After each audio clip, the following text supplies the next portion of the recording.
Hola, and welcome to Smokesteve's International Pub. Today I'm going to feature a cocktail invented in the mid-30s in a town near Baja, California, halfway between Baja and Tijuana, TJ. And this drink, of course, is a margarita. This is a classic drink.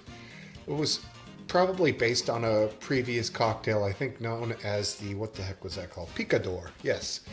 So, simple combination of tequila and citrus.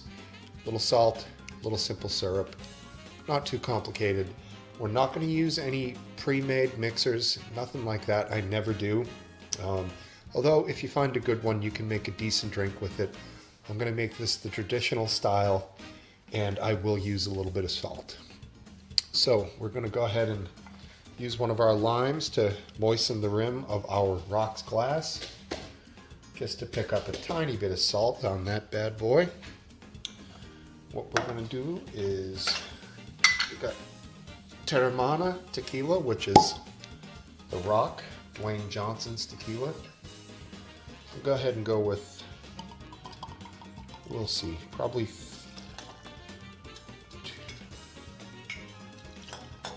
2.5 shots of that.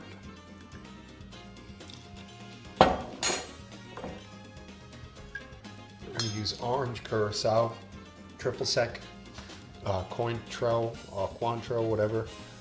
Those work, anything that's orange. I'm going to use a half a shot of this, not too much. Maybe just a dab more. Okay.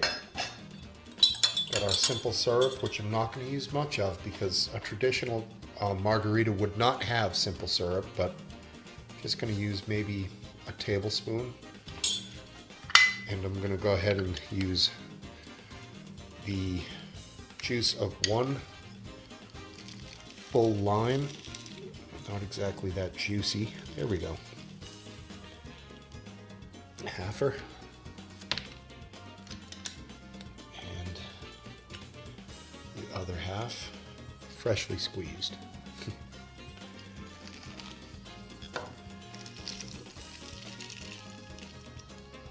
Oh yeah, baby.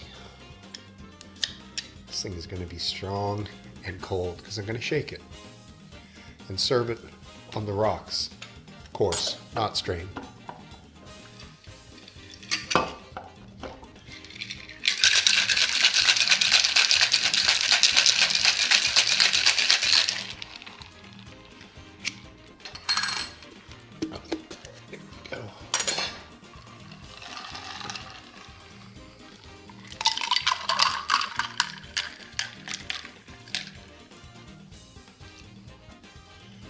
Traditional margarita.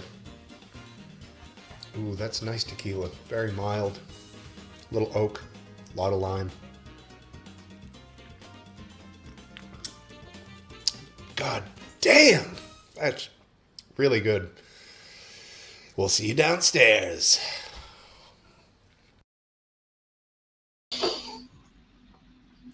Hello. What's up, everybody? How you doing? Little bit of a margarita there to start, which I just made one while that was playing. So cool. Welcome everyone. Cup of tea. Last Dance. George.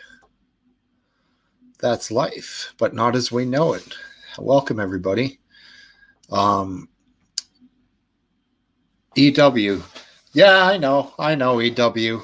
I don't really like the traditional margarita glass, the with the stem, and this is completely suitable when it's made the traditional way, which is this one has tequila, the orange curacao, and lime. That's it. Hi, Sammy Cat. But I generally don't use stemmed glasses ever. It's just a thing. I know it does look nice. I hear you, EW. Mamma mia, that's good. It's really good tequila. The Rock makes it. And The Rock did well on that one. Oh, right on, EW. So I try to only make traditional drinks, the straight up way, no mixers, unless I make the mixer myself. It's not bottled mixer ever. It's all, I make it all.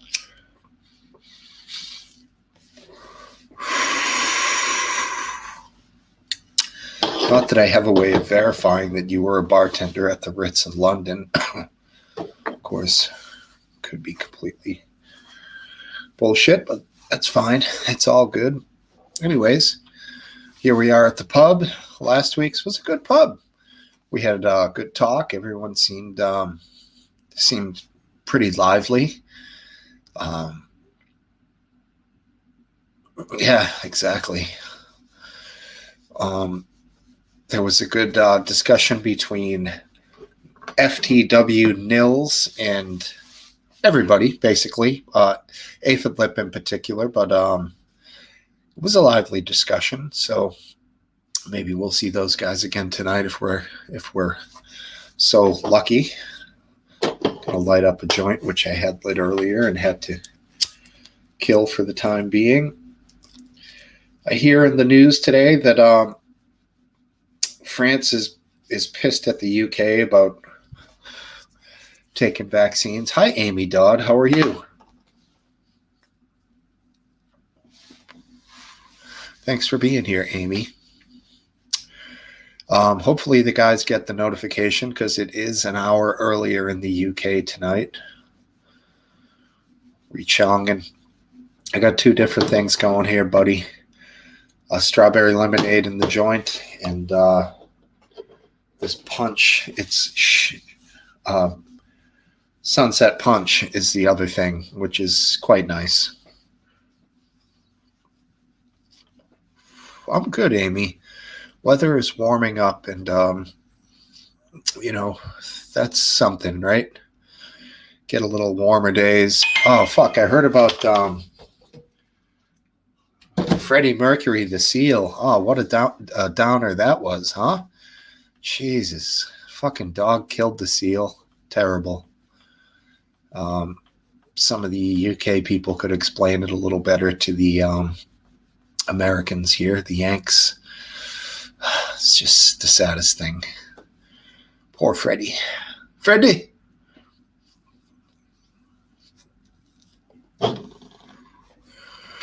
1 year by a lawyer bitch. Interesting. I noticed they didn't bring her up on any charges. Like, she lost control of her animal. I mean, it killed a mammal. We got laws against like sea mammal. Special rules. Those fuckers are protected, seals. Even though I generally hate seals, I'm a seal hater, being that I'm a fisherman. I'm a shore guy. And when I see a seal swimming around off the beach in front of me when I'm casting, that's a pretty good sign that I'm not going to catch shit because the seal has scared them all off. But I appreciate the fact that this is his territory and he was here long before I was, and his kind will be here long after I am gone. So just got to get used to it, Down in Cape Cod, they've had an abundance of seals lately. On the south side of Chatham and the Outer Cape, there's an island called Monomoy Island I used to go to when I was a kid. No seals. Now, thousands of seals. And this fucking fishing is horrible because of it. He was just a pup pinniped. Yeah, he was small. I heard that. Oh, I didn't know that, cup of tea. That's why they didn't press charges. Aha. Okay. I guess she's immune to that sort of a thing. Sucks. Hey, look who it is.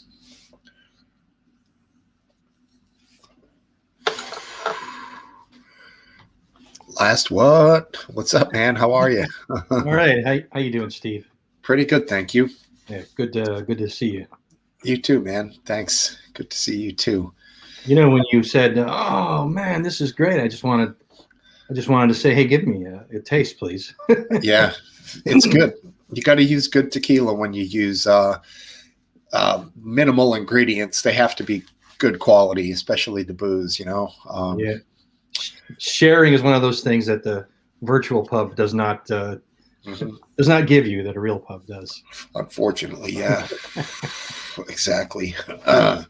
So you're online. You have yourself an appointment. If I assume you want to bring that up, you put that out there, right? Yep. I got myself a vaccine appointment for this Wednesday. I'm cool. A bit frustrated that I wasn't eligible until now, but now I have it. So I'm looking forward to getting it. It's the Moderna vaccine I'll be getting. Cool. So you're gonna obviously 1 and 2, a couple weeks apart. Yep. I think it's 3 weeks apart if I remember correctly. We know that's life says you're crazy, but that's fine. Well, if I don't make it next week, or I have an extra limb, you'll know why. Yep. I have the not the Blanco, but a different one there, EW. But I'll tell you what they're saying now. There's a recent study that says if you get a reaction from the nice. What is that?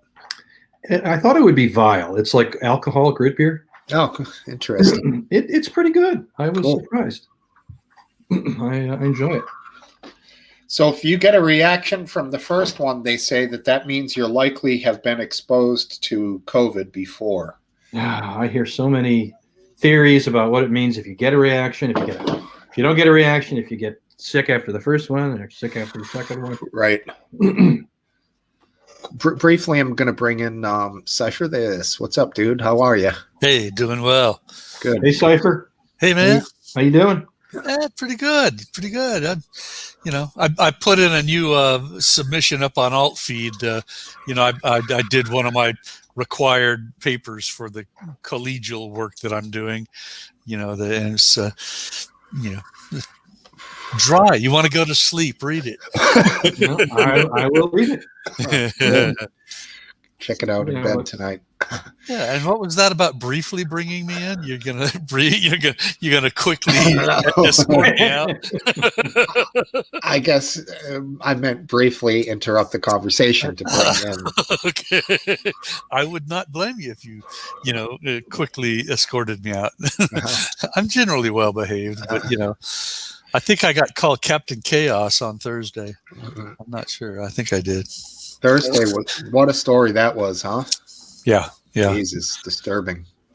Regarding the seals, I just saw Seaspiracy on Netflix, and oh my God, they went for it. The usual out there on the Pacific Rim, how they round up the dolphins and pilot whales and put them into coves and then butcher them, and the entire about a quarter of a mile of the cove turns blood red.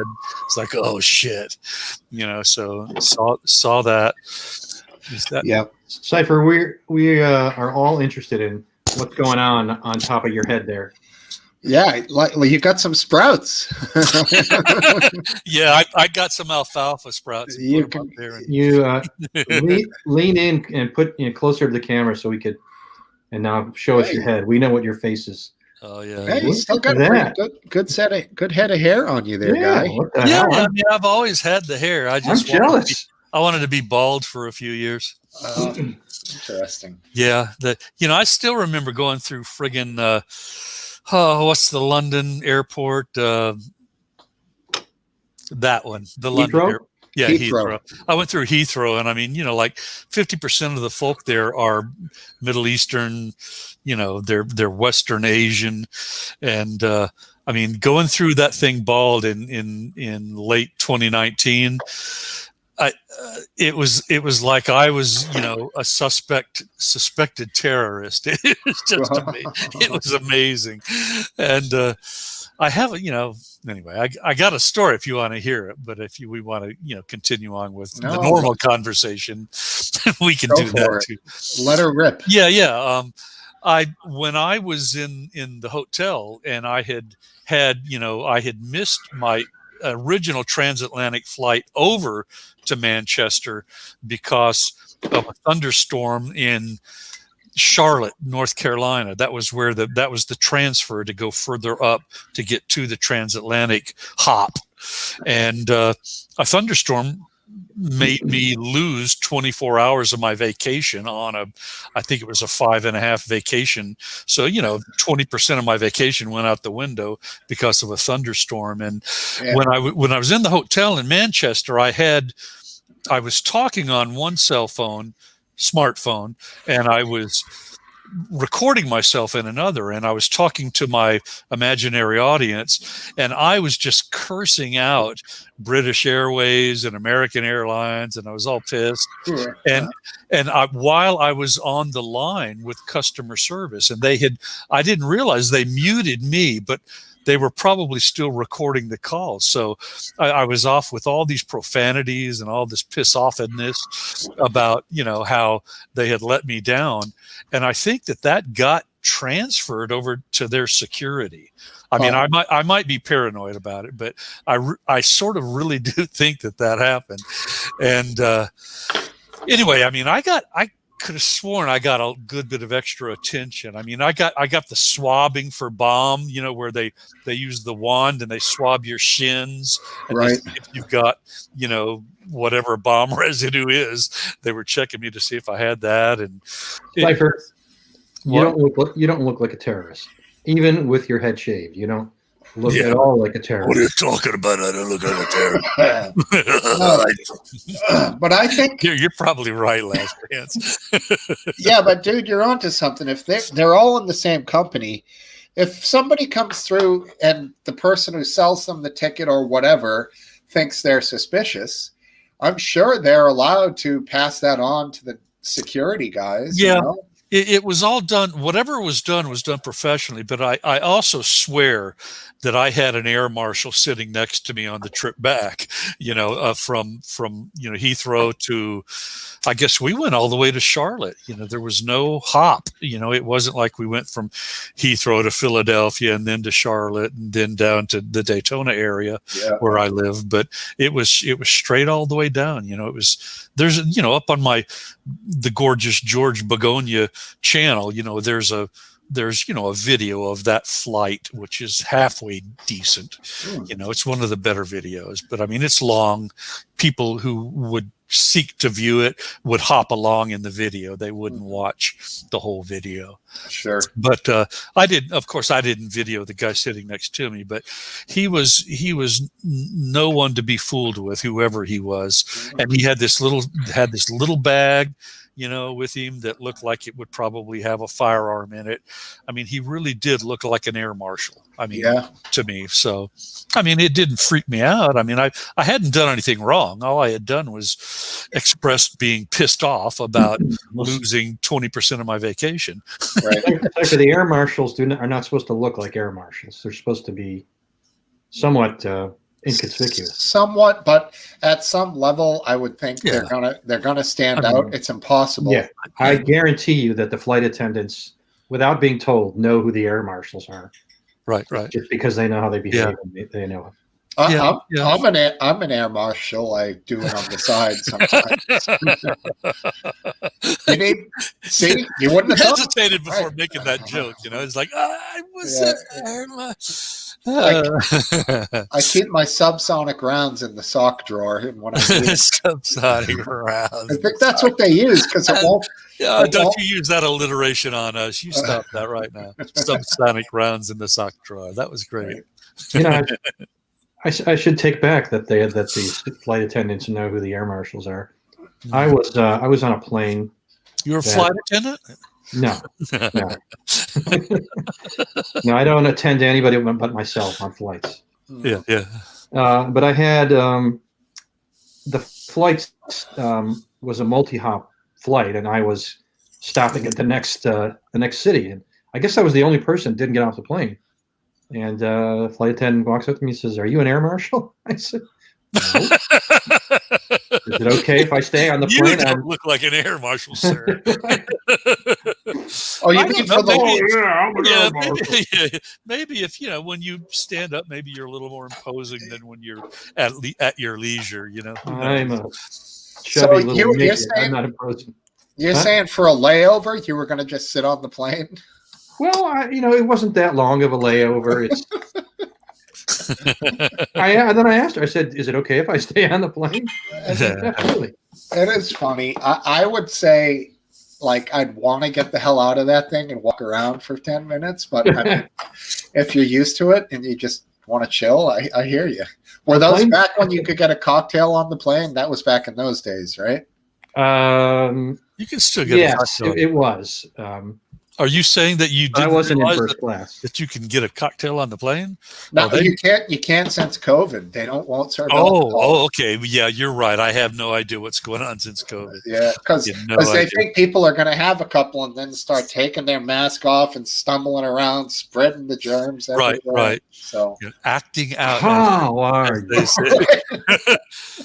Oh, I'm fine. I mean, it is conceivable that people loosen up on a plane when they have a couple, So if you're trying to keep the masks down, they can drink at the airport. They can drink when they get to Florida or wherever the fuck they're going. Just the 3 hours in between, I guess no drinking unless you sneak it on. And I would think you could bring nips on if it's less than 3 ounces of liquid. Could you bring a nip on? You might be able to. I don't know. I don't know the rules. I have no idea. Good question. I have no idea. Oh my goodness. But that Seaspiracy movie was just they went after the whole fishing industry. They demonized everything about eating fish, fishing, fishing byproduct, the nets. They said that 45% of all sea trash is fishing nets and fishing gear, lines, different lines. It was I mean, you guys, when you brought that up briefly about the seals, I mean, the movie, I've had to watch it, I think, in 3 different sittings. I'm not generally an environmentalist, and especially not an activist environmentalist. And the movie was appealing to activism and to radical environmentalism and to what's that stuff called when people don't eat any kind of meat at all? Vegetarianism, veganism, true veganism. And it was just like, I know someone who's a vegan. Yeah. Are they? Is it a woman? Are you? Me. You put that for? I said, is it? I was thinking. You're a vegan? I am. No kidding. Well, you're a cool vegan. For almost 30 years you're not now. A dick vegan. That boozy root beer is completely vegan. Well, don't try to corner him. Come on, I'll give him a break. Really, who knows? You make a good. I mean, when it gets down to what really happens to the ingredients for something you buy, like in a can or a jar, something that's pre-made, you don't really know. Right. Yeah. That's cool. I was flipping through a magazine earlier, boring story, and there was a recipe for just vegan black bean burgers. Looked pretty good. Honestly. There's some good stuff out there. They've got to they have to refine it more and more though to get it right. I mean, it's just it's just going to have to be a different equation in order to actually encourage and convince people to not do that, to not eat meat. So it's too pleasurable. It's just too much to resist. It's irresistible, except for last time. And it doesn't bother me. It doesn't bother me when other people eat meat. Everybody expects me to be super judgmental, but I really don't care. I will serve meat for friends. I'll buy meat for them. I'll do anything. Yeah. Let me ask you this last one. Have you tried like the Beyond series, Beyond Burger, Beyond Sausage? What do you think? I mean, I like them. I like Beyond. I like Impossible's the other competitor to Beyond. Yeah. It's been so long since I had a real meat that I can't really tell you whether it's Remember that show, the trigger warning show, where you can cultivate your own self as your meat? Yeah. Like, God damn. I've been hearing about that for like 20 years now, though. 20 years. Lab-grown meat, and it's from cultures, and well, it's been 20 years, and you still can't get it. Right. No, not at a price that anybody that normal can afford. Yeah. Oh, Smokesteve's wife shocked by that news. Wow. Yeah, she's smart enough to, to avoid watching Hayden shows. What's she shocked by? I mean, you look like a guy. Last time I made a Manhattan, you were like, Manhattan. I'm thinking this guy wants like a prime rib with some mashed potatoes and a Manhattan and a cigar. Like. No, that would be me, except for the cigar. Don't want the cigar. I'll have some vodka and diet grape drink here instead. Locale. It's one of those fancy drinks. Yeah, nice. Yeah, I imagine EJ fixed many of those for people too. Oh yeah. Is the EJ? Is that right? Did I get that right? EW. EW. Yeah, EW. So let's all three answer our gal Amy's question. Wait, sorry, that's not the question. Where is it? The question. What do you think of? Yeah, Joe Biden. Do you think he's doing a good job or not? I actually approved of his first news conference. I mean, he was a little bit, he has that same odd forgetfulness of and losing certain phrases. Did you forget what you were going to say? Right. Yeah. Yeah, but overall, come on, man. Come on, man. Overall, he did all right. New things about Hunter. There's some sort of weapons issue with Hunter Biden about him, lying about, past drug and alcohol, treatment. Well, it's basically mental health treatment. Yeah. When he applied for, I guess it was a concealed carry permit, for his gun license. So Hunter's still, dickish and weird. But is that the story you're referring to? Is that he threw away a pistol in the garbage can at PetSmart or something like that? His wife, that was the one. So he told the Secret Service, and they went and took the fucking thing out. Is the theory? I believe. Yeah, the Dan Bongino, is that how you say it? Dan Bongino, yeah, I know him. Yeah, he's on that, So I mean, if you look up Dan Bongino or Gino, I guess it's you probably know better than me, Smoke. I'm guessing. Yeah, I know. Yeah, he's done some YouTube videos on that apparently. Yeah, it's interesting. I mean, every family. I still remember Jimmy Carter and Billy Beer. His brother Billy. Right. That fucking Billy was an idiot. Yeah. But no joke, he was involved in some pretty scandalous stuff with the government of Libya. Billy. Yeah, it's kind of like Hunter Biden. Didn't know that.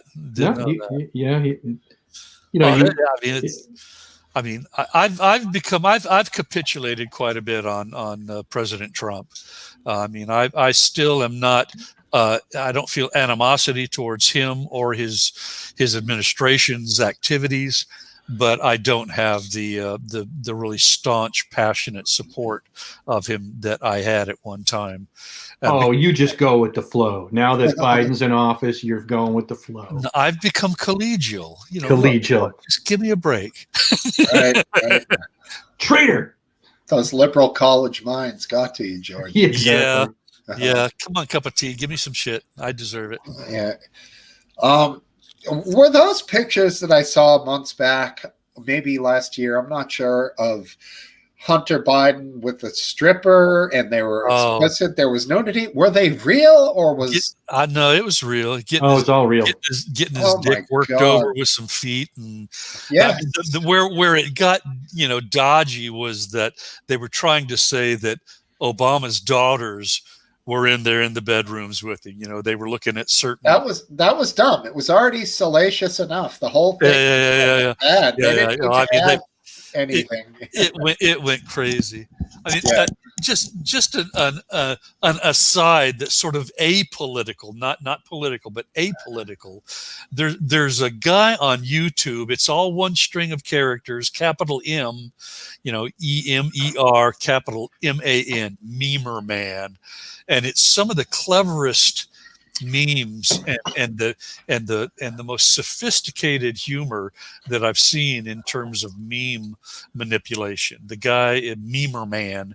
I mean, I'll even give the damn guy a thank you, Rajia. Is just incredibly technically adept. He did some stuff of. I can't stop doing that, Steve. Sorry. That's the troll sidebar. I know. We have to have quality. Highlighting of the trolls. Okay. Well, now we know how to interrupt Cypher. Oh yeah, you can get me with that. I mean, I'm bad about reading the sidebar, but when Steve, puts the highlights up, it's like it's like. Squirrel. Yeah. We have 2 new people. I'll just say a quick hi to Rajia D. And I'll say hi too, even though I'm. I think he was here 2 weeks ago, maybe. Is that a guy or girl? It's a picture of a lady, but I think it was. Was that the same person here last week? There's someone that was posting very similarly, but I don't know if that was. Was it last week or the week before? I don't know. You and I are too old to remember. I was funked out and feeling all shitted out, last week. I didn't come on camera. I felt bad. It was a bad week. Yeah. You popped in and said hi from the chat, I believe. Yeah. What is this guy's name? I'm tripped out on it. Chowman Mac Cumhale?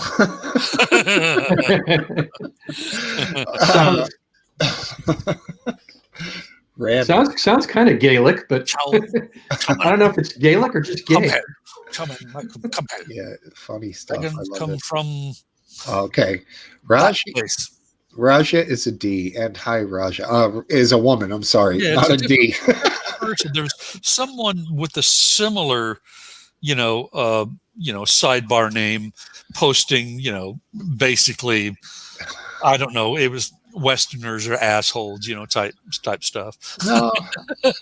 Rashi is more. I think she's on the level. She's making her point, but not. Not insulting. It's not too harsh. It's acceptable. Exactly. Thank you very much, Raji, for your criticisms. Well, I might actually agree with Raji on 1 or 2 points, but other than that, no. So that's life, but not as we know it. What's a climate change denier? Someone that denies that the weather changes. Right. So he's bringing in that sort of a level that's the climate does change. And the climate is changing currently. We're in what you might call a changing period, maybe of hyper change. The question is, how much is humankind affecting that change and making it more rapid? Do you guys have an opinion about that? Significantly or insignificantly? Oh, I don't. I mean, I at this point, I just have to profess that I'm a layperson relative to the science, and I've left that alone too. I'm just I never was vigorously denying that there was human caused climate change, but now I'm really not involved with the whole debate. I'm going to let them fight it out. It's sort of like way back. It was like, free will or predestination. Right. Free will, predestination. People would just jump on that stupid shit like idiots. And the science of climate change is similar. Both sides are at extremes when they start the debating. What you got? I'm just laughing because somebody picked up on the mistake I made. It is a D. I meant is a woman, not a D.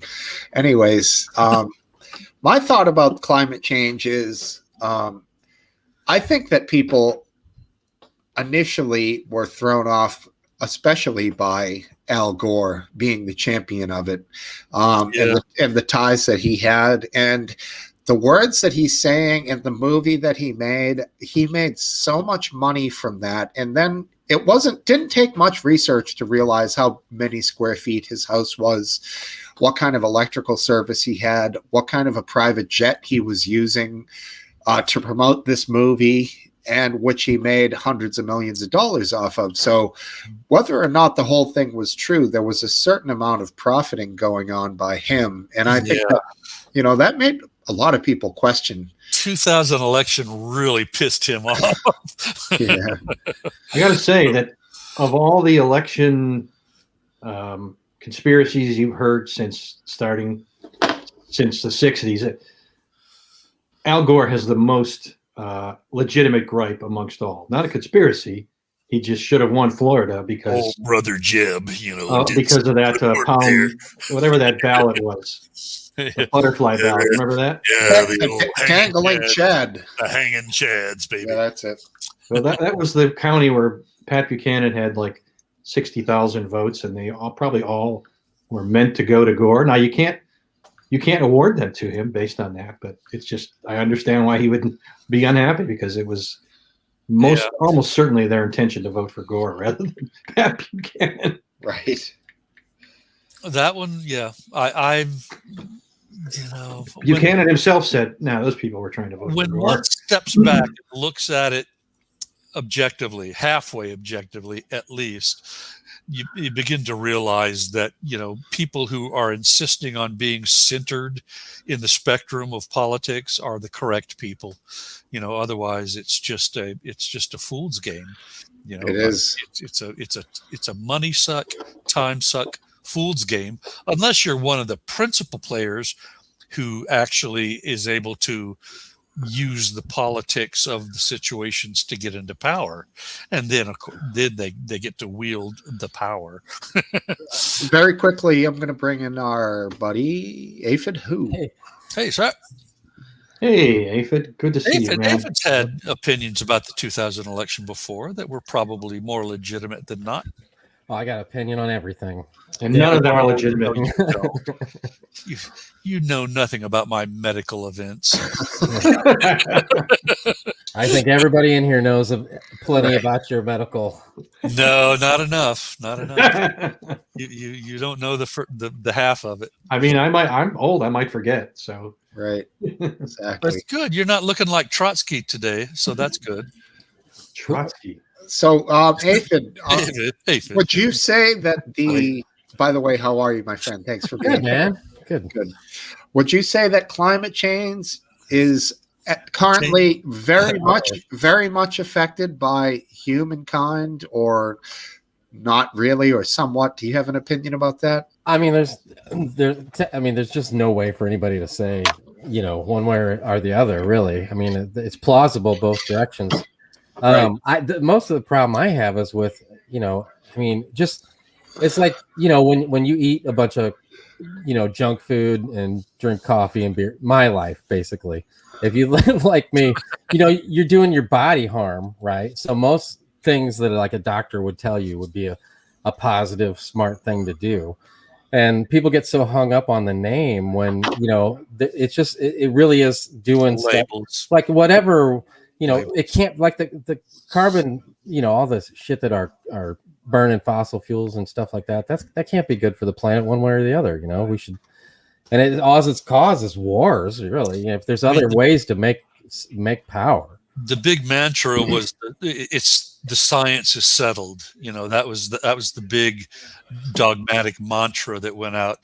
For the folk who were on this, on the, I don't know what you would call it, on the philosophical side, of believing that, all climate, much of climate change was caused by human beings.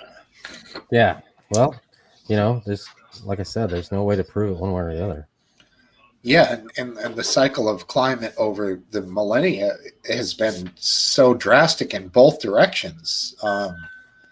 So yes, it has. I guess the question they're saying is the rapidness of this particular change is unprecedented.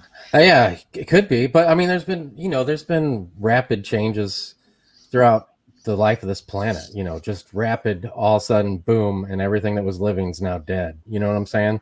So to say that it can't be that, I think it's, but if you looked at what humans have done to Earth from like an outside level, if you could view them and speed up the last, especially since the industrial age, you'd see that, we're like a cancer to this planet. I mean, there's no doubt about it. So if we don't figure something out, sooner or later, all cancers are going to eat Come away. on, Abe. 7 billion of us can't be wrong. So I think that people get hung up on the name who's coming up with that idea, and to think about really, some of these things we really need to address. And I'm a total hypocrite. I drive 2 vehicles that get 13 miles to the gallon at the same time. Yeah. So I'm a total hypocrite, but that proves that, maybe some things need to be done because we're so selfish. We're not going to do it on our own. We're getting some good debate on the sidebar, opposed to renewables as opposed to fossil fuels. So that's good. Is that a word? Reasonable? Where's that? On the screen now. Well, it's not a word to me, but I'm not as smart as McGran. I'm trying to remember some other memes that reasonable might come from. That's definitely a meme word. Oh, is that something Trump said? I don't know. Let me see. The B is reasonable. Eagle. B is close to I think G, it's so it's probably just a mistake. Oh, it must be reasonable. Yeah, that's what I was thinking. Reasonable. It's just okay. Okay. It happens. I thought it was like Kofeve. But one key is all the way on the other side of the keyboard. It's not a mistake. Right. If it was reasonable, though, would he be really capitalizing it? Like, is he, if he's calling us his reasonable friends, That's a good point. That's it seems like a lot. It seems like a lot to go through for the word reasonable. I know that. Yeah. I mean, I don't know. I kind of like reasonable. If it's not a word, it should be. It is a nice word, reasonable. Yeah, it is. It has a nice resonance to it, reasonable. Yeah, totally. I'm reasonable. Here's what I say. You should not, Facebook and Twitter and YouTube should not be punishing members who say things that disagree with the climate change consensus. And that's a can of worms there. Yeah. If somebody's wrong, you tell them they're wrong. You don't say they're not allowed to say it. Right. That's un-American. Well, it goes along with the way that so many things are aligning now with political ideology. Like we talked about last week, the vaccine is now politicized to one side or the other. So that was the other topic. Go ahead, Steve. I'm sorry. No, I just think that basically they're trying to silence the side that they don't want to hear, meaning the owners or the CEOs of these companies don't want to hear that side. So because they can now go under this private company thing, they can choose who they want to censor, and Well, it's interesting that there is monopolistic behavior. You wonder where this is going, and I'd say that there is at least an important element is there's a consciousness of guilt, because they don't say they always say the reason they're banning or blocking or punishing these speech these people who say these things is that it's dangerous, and of course it's not. It's not dangerous. It's just it might be wrong, but if someone's wrong, you don't ban them from saying it because it's dangerous, it might be dangerous. You just point out where they're wrong, and you might not convince everybody even when you point it out. That's right. It's legitimate. So it's always been. That's how it always will be. Yeah. An aside, I did get the Johnson & Johnson one-shot vaccination and basically had no side effects. I mean, I wondered, Did you check your Johnson? I did. The Johnson, we talked about it being, I think I mentioned this 2 weeks ago, where we joked about it being a poultice, instead of a shot. But I wondered last week. I felt so shitty, but I believe that was my bad habits. I believe it was just overconsumption of alcohol, and of course I've got the neurological drugs. So you combine those and eat bad a little bit, and all of a sudden it's just hell to pay. So I think it had nothing to do with the vaccination. I don't think I had any side effects from the vaccination. I think I was just fine. So I think it was because you grew that hair back. It was like drawing something out of your body. it was. Those are actually alfalfa sprouts up there. It's not hair. Dude, you got a nice head of hair. I can't believe you're. I would kill to have that much hair still. I can't grow a beard and mustache like you do. I'm pretty lean. I'm one of those, it's almost like an Indian. I don't have Indian blood in me, but I can't really Native American. Have you done a DNA test to find out? Yeah. My father actually did have it done, and there was nothing there. I mean, and I did have it done. Now that you mention it, I'm like 20% Irish, and then another 80%. Basically all the way the swath all the way up through the Northern European and countries down to England. So I'm basically, Irish, what would you call that? Irish Northern European blood, 80% Northern European. Anglo-Saxon? Maybe Saxon in there. I do have a great, Warhammer in the back there. That's proof. Better than the DNA. Warhammers, I'm telling Clinches it. Real quick, we're going to bring in, we got Dead Man Walking over here. Hello. Hey. It looks like you're kidding. You're kidding. You might be funny. COVID positive. I have no idea, but I've got a really bad, chesty, phlegmy thing going on up here. Oh, yeah. Bishop, you are not good advertising for the vaccine. Oh my God, Jesus, dude. Jeez. Hell, I might have gotten COVID over the internet from that. I'm surprised that brick wall didn't fall down behind. Oh God, I'm much better than I was last weekend, but my cough, Jesus. It's very animated. You taking any syrups or anything for the cough? Honey. Oh, for fuck's sake, honey. Come on. There's all types of wonderful compounds out there that are medically, excellent. Honey and what's this called? There you go. See, that's not gualfacine or whatever it's called. Yeah, gualfacine. Yeah. And phenylephrine. I take that along with a mixture that's for flu, like a flu and cold every now and then. Well, it started like a cold, so it's probably just after. It's what's left of the cold. It loosens up the phlegm. The guafacine does. Yeah, I know about. It's every time I'm breathing, there's it just loosens up and comes up. It loosens it up. Yeah, that's right. Loosens up, then you hawk it out. Good old hawkers. Do you know anybody that's got it, Biscuit? I don't think you go out much, do you? No, not at all. I don't think it's COVID. I think it's just congestive, Biscuit. You've got congestive issues. But it's just. Don't forget about the kid who goes to school. I should shut my mouth. I'm not. Yeah. And she started playing out with kids and all. I've got a bit, what's the word? Complacent since I've had my vaccine. Yeah. Well, basically, wherever she goes, you go essentially through. I'm not qualified to tell you what you have, Biscuit. I apologize. I think it's just a bit of I've just got a bit of a chesty cough from. Yeah, there's cold. So I feel much better than last week. Good. I do too. As a matter of fact, I was just telling people that I had my Johnson & Johnson, vaccine, one shot vaccine, and I had some weird things going on last week, but I think it was all just bad habits. Yeah, I don't think it was the vaccine. The vaccine's I've had that right out a month ago now. I think it was. So good. I'm on the list. I got my time. My time's on. I'm in the door.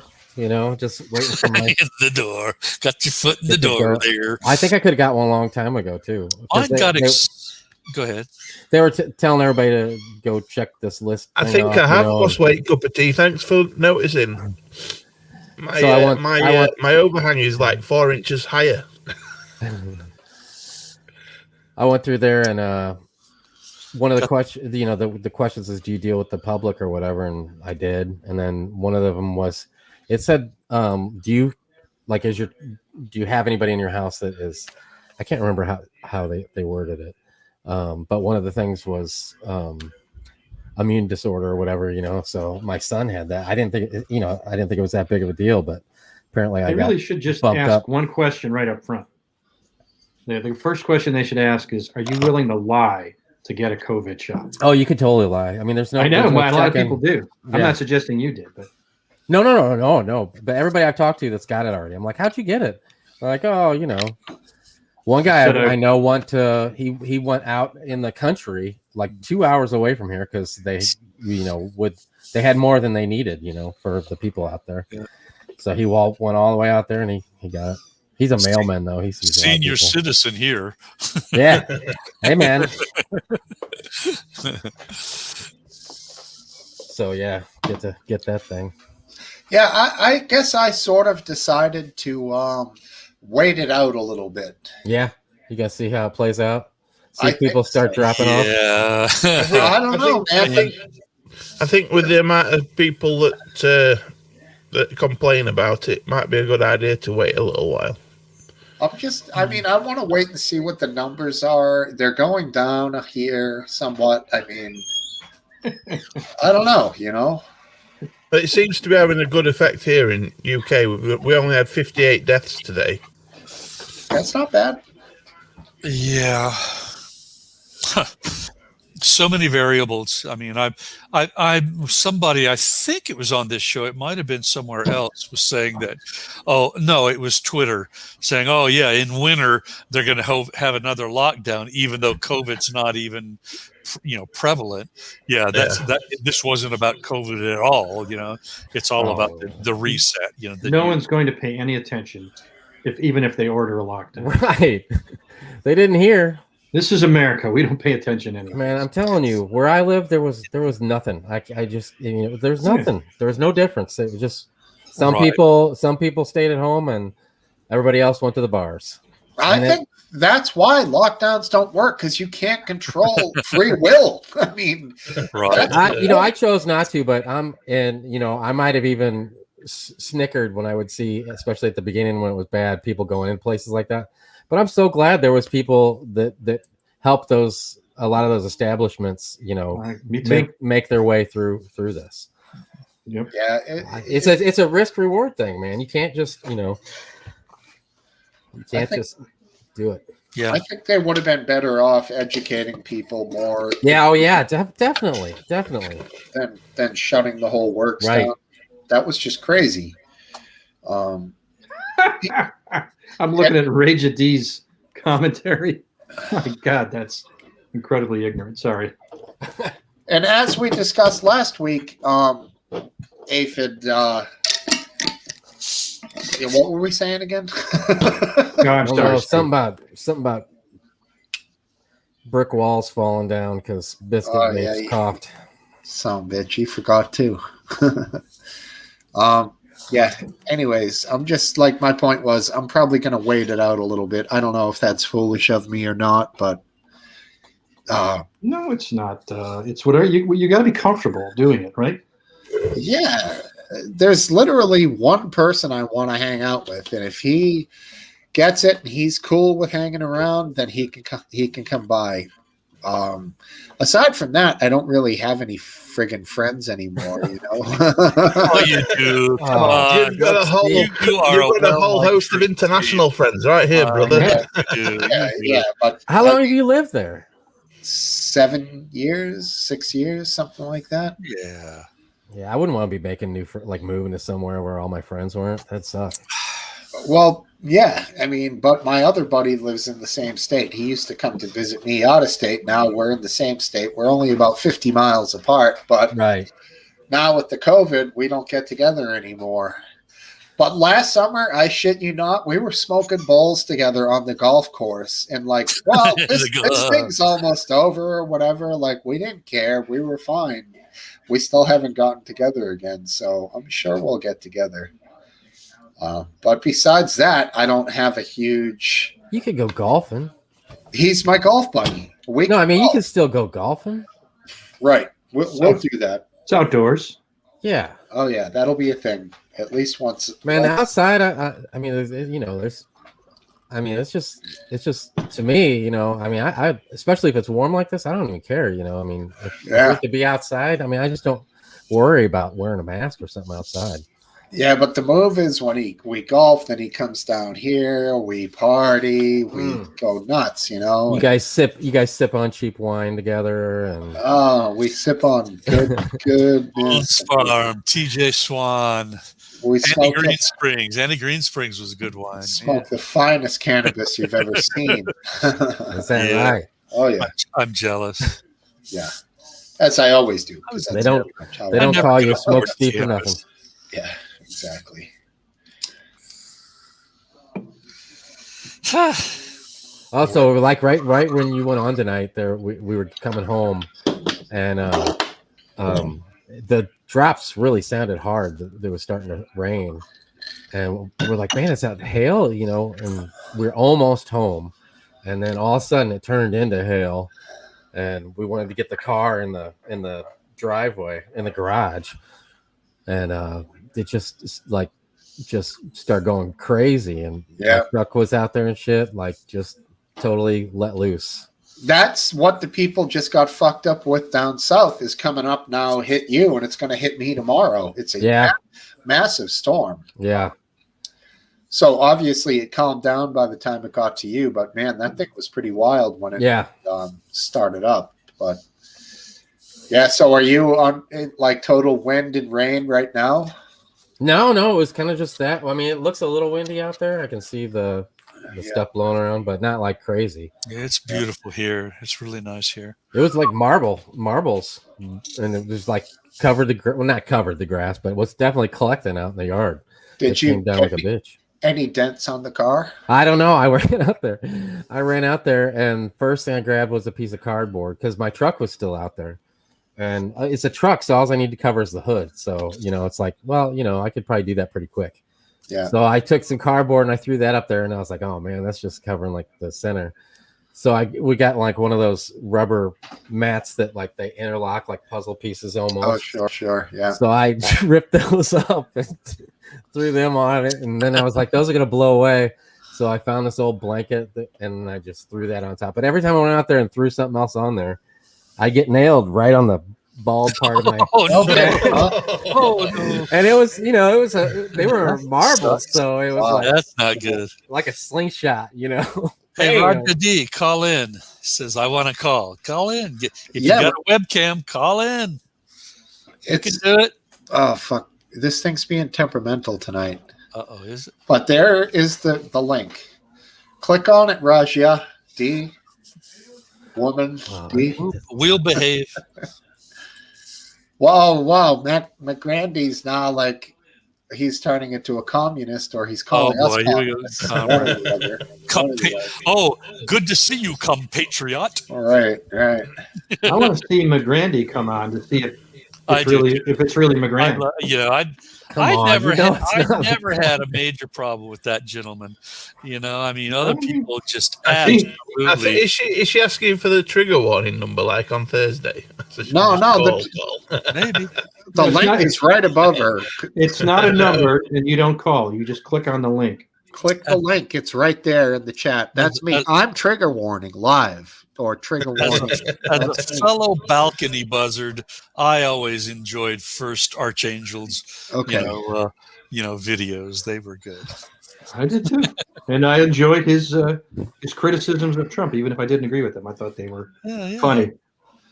So, I mean, I know where the volatility occurred and where it came from and who it came from and why it had the consequences it did.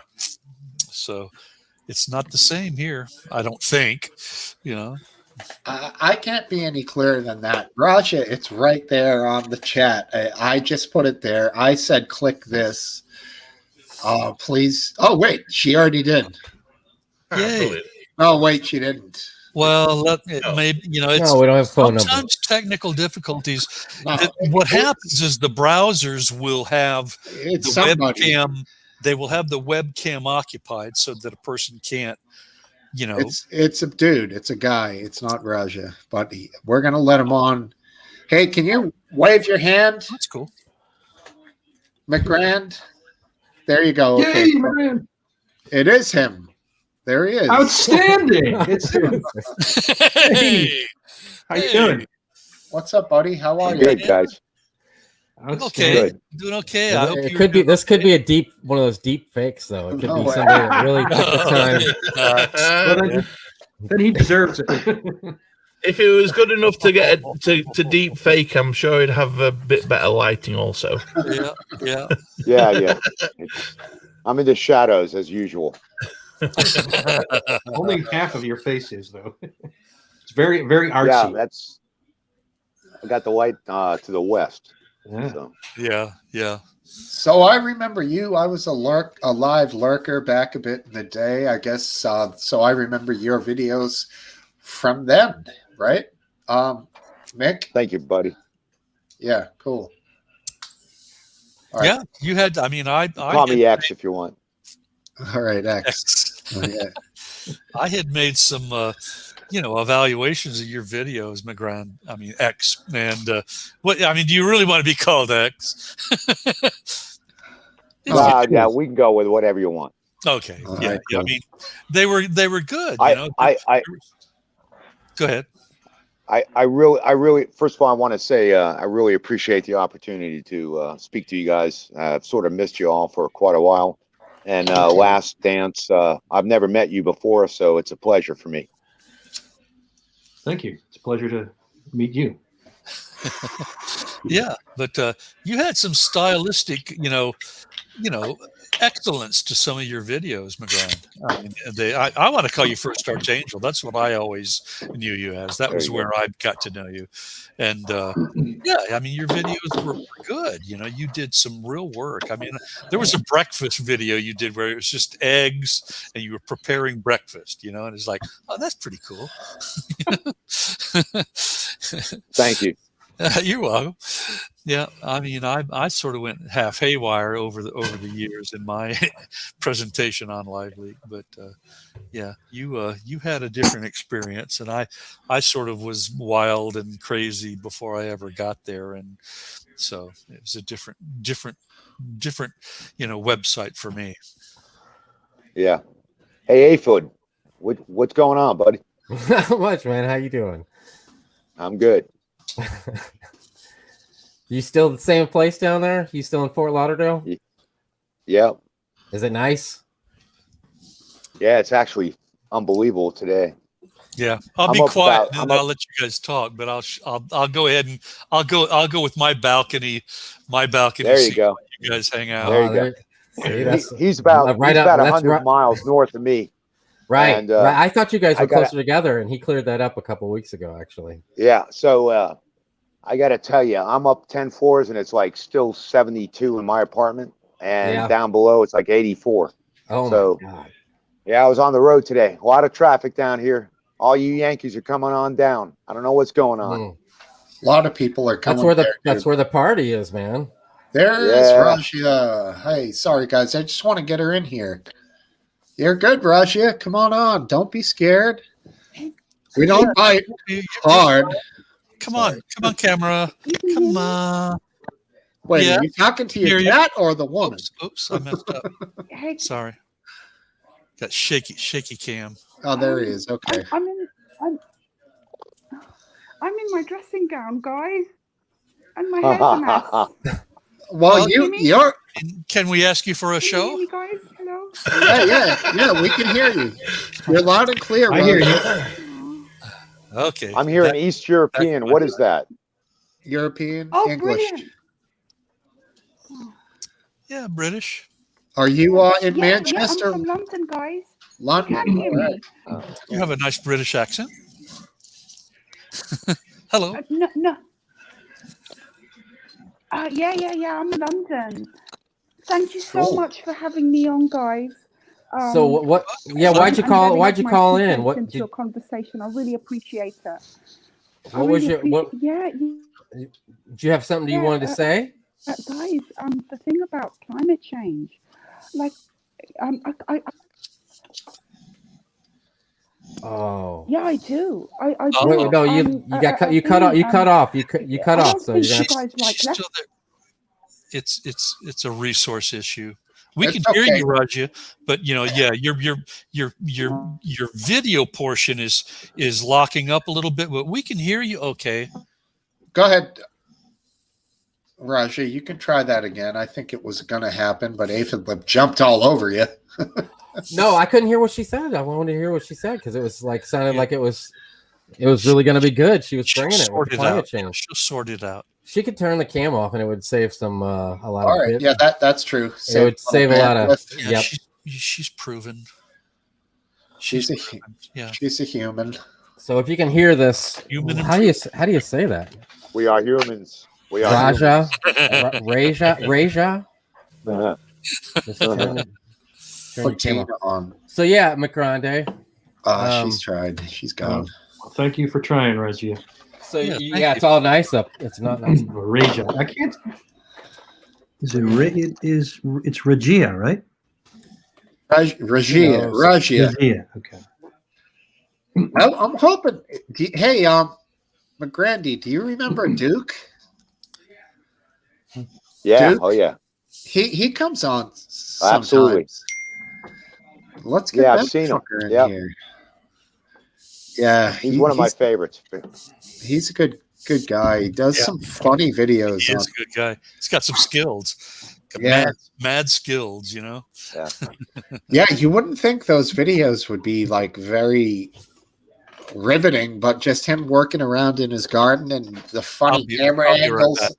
Sure, the funny camera angles and the odd movements. I can't stop watching. The guy just has a knack for it, Excuse me. Are you talking about that Duke dude? Yeah, Duke. Yeah, exactly. All right, let's try Raja again. We'll just toss you on, Raja. Join into the conversation when you want. You don't have to put yourself on camera. Yeah, let's hear about the global warming that you wanted to say. That's what I want to hear. Thank you. So what you said, because you cut off. I can tell you about the global warming. You can hear me, guys? Oh yeah. Yeah, we can hear you. Yes, we can hear you.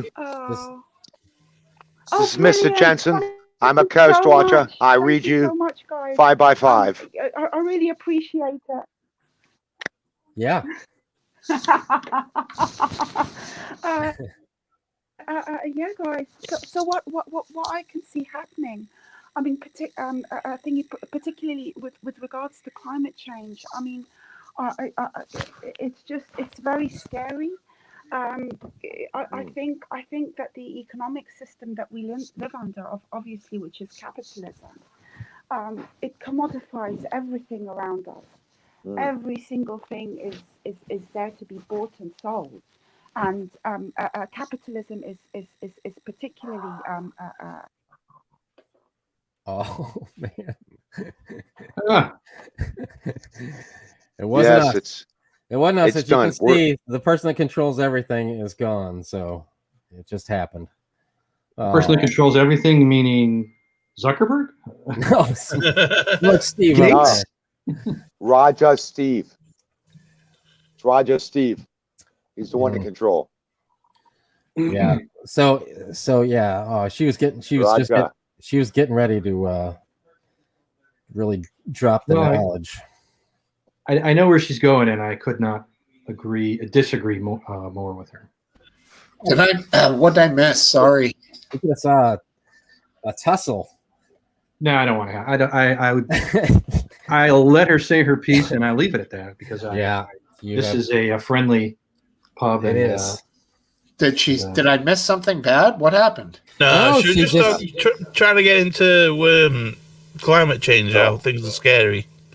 In her words. Yeah, okay. It was all because of capitalism. And that's where I got to tell you guys. She was saying what's capitalism got to do with climate change? That's what she was saying. Capitalism. Can I give you some input? Everything. Can I give you some input, boys? Yeah, McCrandy. All right, so I'm right next to the Gulf Stream. It's like 12 miles offshore, and let me see. I don't know if you can see that. It's like 12 miles offshore, and we've all Google mapped where you live, McCrandy. Okay, that's true. I know everything about you. I'm sorry to say. So I got to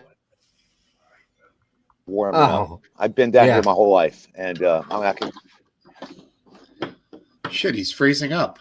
I think it's because he's just peered his head outside. Oh, I think we're losing your Wi-Fi, my grande. This keeps happening every time somebody starts talking, and they get zapped and can't say a word. Does it? You can hear me loud and clear, right? Whoop, yeah. Yeah. Just don't talk about global warming because they're watching and they'll cut you off. Yeah. Come back. Yeah, he shut himself You're off. right, Aphid. I'm telling you. This is true. He was about to say something about global warming, and the oil companies intervened and cut him off. With her too. Yep. She got too deep into the subject, guys. Yep. Did you see what racing drivers are doing about global warming? There you go. No. Good job. With the electric extreme racing. You didn't do that, Steve, did you? No. Huh. No biscuit. He brought himself back on. I don't know. This guy apparently I don't know how. He's fine. He's fine. Yeah. He's on the 7th floor, so his Wi-Fi don't go up that high. 10th floor. He's much higher than I am. 10th floor. It's good to be high. It's good to be high. Some of the top racing drivers in the world are competing in something called Extreme E, which is like a 4x4 off-road racing with a new 4x4 SUV super electric vehicle. And it does 0 to 60 in 5 seconds. Yep. On anything like snow, ice, dirt. It can do 0 to 60 in 5 seconds, no matter what surface. Have you seen the new Mustang Mach E? No. The SUV? No, it's a Ford Mustang. I would call it more of a, what do they call the crossover type vehicle? Yeah. Hybrid. But it's not a hybrid. It's a full electric. So You follow me? Mm-hmm. Yeah. But it's pretty cool looking. Yeah, it's a beast. Yeah, it doesn't look at all like a Mustang. I don't know why they chose that. Yeah, I don't either. It's like they just are like, well, hey, this worked for the sports car, so let's try throwing it on this. Yeah, they should have called it the Mach E, not the Mustang Mach E, because it doesn't look like a Mustang. They could have. Yeah, that would have been a good idea. They've got the new the Shelby 500 there. That thing is pretty nasty. Not the Mustang. Is that the one that Shmee's been driving around? Yeah. Man, that thing is badass. But did you notice the time he had it on the line next to a McLaren? He said they both have the same horsepower, but the McLaren's like twice as fast, which is and the Mustang's twice as heavy. So that horsepower to weight ratio. Yeah, exactly. That's why motorcycles are so friggin' fast compared to most cars. Yeah. Is he just going to leave that? Is he just going to leave that thing over here? Like, is that his American car? I don't know. Or is he shipping that back to London, where he's from? I don't know, man. It's $100,000 Mustang, so that is way high for Ford. Yeah, if I had $100,000, I don't think I'd be buying that Mustang. No, there's probably I'd buy the best $100,000 RV camper that I could buy. I would take $35,000 and put it in my pocket, and then take the rest of the 65 and go get a new Corvette. That's what I'd do. One of the mid-engine ones? Yeah, dude, those things are like $65,000. That's the low end. You want the it is, but still, it's like fast as hell, dude. I mean, seriously, want the $90,000 one that's like 600 horsepower. That but I'm sure if you got in one of those other ones, you would be totally fine with it. I don't know where you live, but where I live, you can get fast to get into traffic and then wait and then go 20 miles an hour around the Beltway. Yeah. Hey, dude. Yeah, you're back. This is Sound one good. of the Extreme E vehicles. Oh, Have you not seen those? I think I saw that Hoonigan guy drive one of those. Yeah. What's that guy's name? Yeah. Ken Black. They look very fun Block, to drive. that's it. The only problem with them is that the batteries only run for 20 minutes at full speed. That's crazy. Well, I mean, isn't that they'd have to get gas that often anyway, wouldn't they? Yeah. No, they're fully electric. No, but I mean, if it was gas and they were Yeah, running yeah. balls out. They could go for 2 hours, dude. Oh, On those really? desert races with a full tank. On one I of guess those. you're right. Yeah. Yeah. Guess you're right. What do you think? They just get up to speed and they're like, "Well, gas stop." Come on. Fucking things go. It only takes phone 2 is- hours to fully charge it, though, so they could do like staged rallies.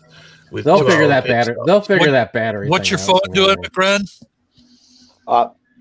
Actually, it's my fault. I lost the Wi-Fi, but I want you guys to know that. It's because you had your head out window, wasn't it? Your Wi-Fi didn't reach that Yes, far. it's exactly what happened. I put it out the window and it was gone. Yeah. But I want you to called know my phone is being held up by The Flight of the Intruder by Stephen Kuntz. Held up. Remember that one? Flight of the Intruder? Oh I yeah. don't think I read that one, but I know the author. Oh, it's William Dafoe movie. Oh, okay. Yeah, they had that clandestine bombing run in Is North that what- Oh, Vietnam. It's capacity issues yeah, on your yeah. wireless. No, I was just. It's an old phone, so You're. Yeah, that's a good movie. Good ass movie. yeah. All right. No problem. Great one. Anyway, We were talking last week about Firefox, I think, which was a Oh yeah, the old Clint Eastwood. great movie. Yeah, I that actually read, dude. That's like the third of 3 books, and one of them is about a dude. It's the same guy, Clint Eastwood, as we know him, but that's the third of 3 books. Trilogy. I might have one over there. Yeah, and one of them, they're going into anyway. When he goes in to get that aircraft, they're on stolen Hind helicopters that they got from the Israelis who stole them from the Syrians. And Great they go plot. into the Balkans. It's unbelievable. Yeah, that is. Yeah, cool. that's a plot devices. Classic. Anyway. Yeah. Yeah, F4, yeah, that's good. That's a good one, Cut. It's a fine plane. Yep. A6 Intruder is a classic. How about that Harrier? Which was the one that lifted vertically, right? The Harrier vertically. Yeah, the Harrier jump right. jet. That's 88-inch. Yeah, and the over budget rerun F-35, which is something that we've developed our Navy around. Unfortunately, That's the joint strike It's fighter, not. right? It's not no longer It's in like- flight anymore, is it? The cancelled it now. I don't know, but unfortunately, we've designed small carriers to accommodate it because it's a vertical takeoff. Wasn't it I the spent some Harrier time that? in Go ahead. I spent some time in Guantanamo and I knew guys that are on small carriers like the Iwo Jima, the USS Nassau. And, Was that when you were in ISIS? Yeah, they let No. him out on good way, behavior. way before those guys, way before. And in fact, I know where the camp I is. gathered that. Yeah, but nonetheless, those were all vertical takeoff and helicopter carriers. They're assault carriers, and the bows would open up, and the Marines would pile in, and they would launch from LSTs that were inside the ship. But they're all designed on vertical takeoff, helicopters and Harriers at that time. But now everything's designed against the F-35, which is a boondoggle. A boondoggle. Was it the Harrier that was featured in the Schwarzenegger movie True Lies, or was it another one of the vertical takeoff, aircraft? Yeah, no, I think you're right. That was down here in Florida, wasn't it? Oh, that was a fun movie. Wasn't that in a great Florida? Movie. True Lies. Yeah. Yeah. And let's not forget Jamie Lee Curtis. Yeah. Boom. Can't forget her. No. Oh, yeah. I never forget. Harry. Yes. She did well, and We need more thrust. We need more thrust. You're fired. that wasn't one of my favorite Schwarzeneggers, I gotta say, but it was anyone You're is fired. good, I guess. You're Anyone is fired. good. Nah. What was the one he did with when he was Raw Deal? I like the Predator. Predator. Yeah. Predator was good. Raw Deal. Predator Does was anyone fun. remember Raw Deal? Yeah. I think I let him go. Raw Deal. Yeah, Raw Deal. You know what I like about the Predator? I call the Predator the movie. I call the Predator the movie of the governors. Because you had Jesse Ventura. Oh yeah. And Arnold Ventura, Arnold Schwarzenegger. Yeah. So you had a Minnesota governor and a California governor in the same movie. Who was the Indian who cut himself with the machete, before the Predator got him? Yeah. He ran for governor, didn't he, of New Mexico? Big I believe knife. it was. Yeah, I don't remember all. Oh, the really? details. He ran for office. I think it was governor, but I could be wrong. Yeah, I'm pretty sure that I'm right. What was his name in the movie? The Indian. I don't know. Come on, Matt Grande. You're the Predator Indian? guy. Yeah, the Indian. No, I don't know. Shit. Well, there was Did they I'm just not call him online Chief? right now. I could find out. Chief. That sounds right. Chief? Chief. That's Something. racist, but probably accurate. I feel like that's what they called him. Yeah, I didn't think so. Speaking of racist, has anyone else heard the news? So you guys have a desktop. Why don't you look it up? Yeah, somebody can if they want. Is anyone? I'll do it. Has I don't have any spare Where? devices to do that Indian on. names? Forget it. I won't bring it up. Bring it up. I'm waiting.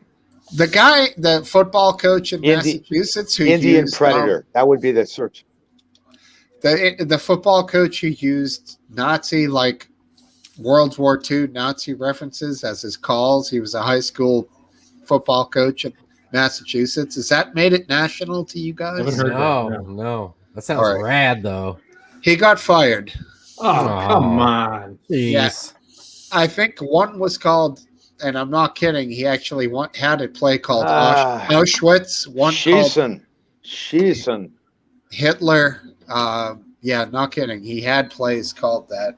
Like, it didn't cross his mind that there possibly could be one Jew that played football, and he was going to offend him. Well, Okay. I mean, look at the shit that guy got just for having his dog chuffing to a Nazi salute. Jesus Christ. Right. The world's Count fucked Dankula. up, isn't it? You can't even make a joke these days without getting screwed over somehow. Here's what I don't understand. Why can't you just, instead of firing him, just tell him, stop that shit now? Can you do that? Do you have Well, they to? did. And then it went national, and then they fired his ass. So They found out he was constructing large ovens in his backyard. It's all part of the football thing. So what happened with? Don't go there, David. the old joke.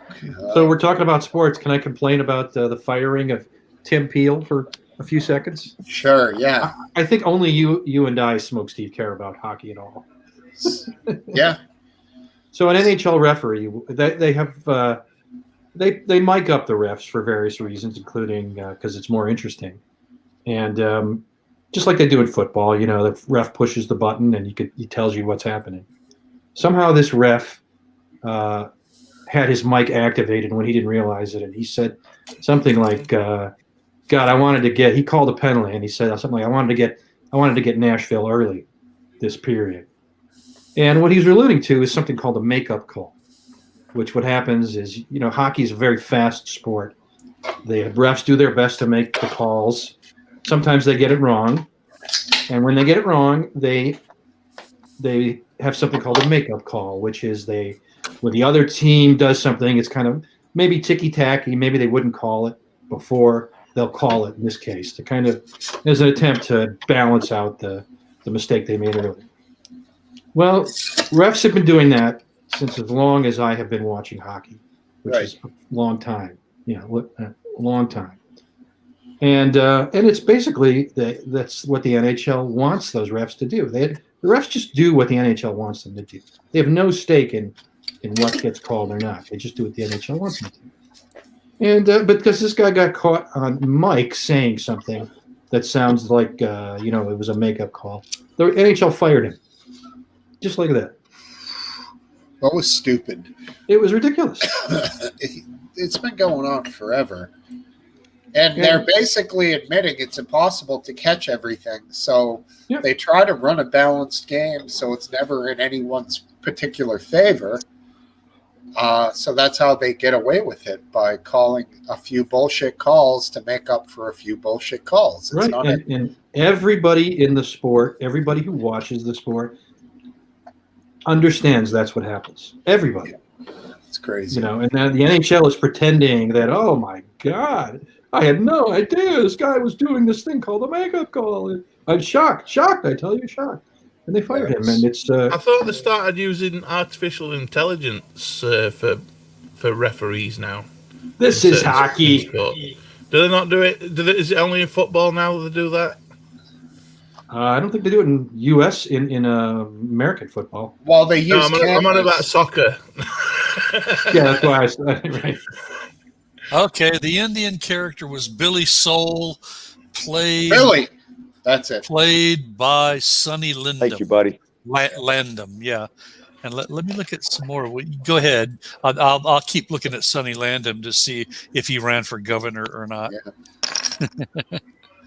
Yeah, in 2003, he ran in the Republican Party primary election for the post of governor of Kentucky, hoping to repeat the success of his predator castmates, Minnesota Governor Jesse Ventura and California Governor Arnold Schwarzenegger.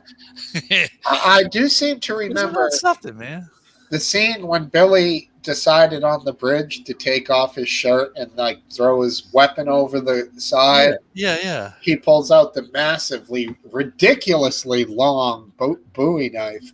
This thing is like a sword. Yeah. And he cuts his chest in half.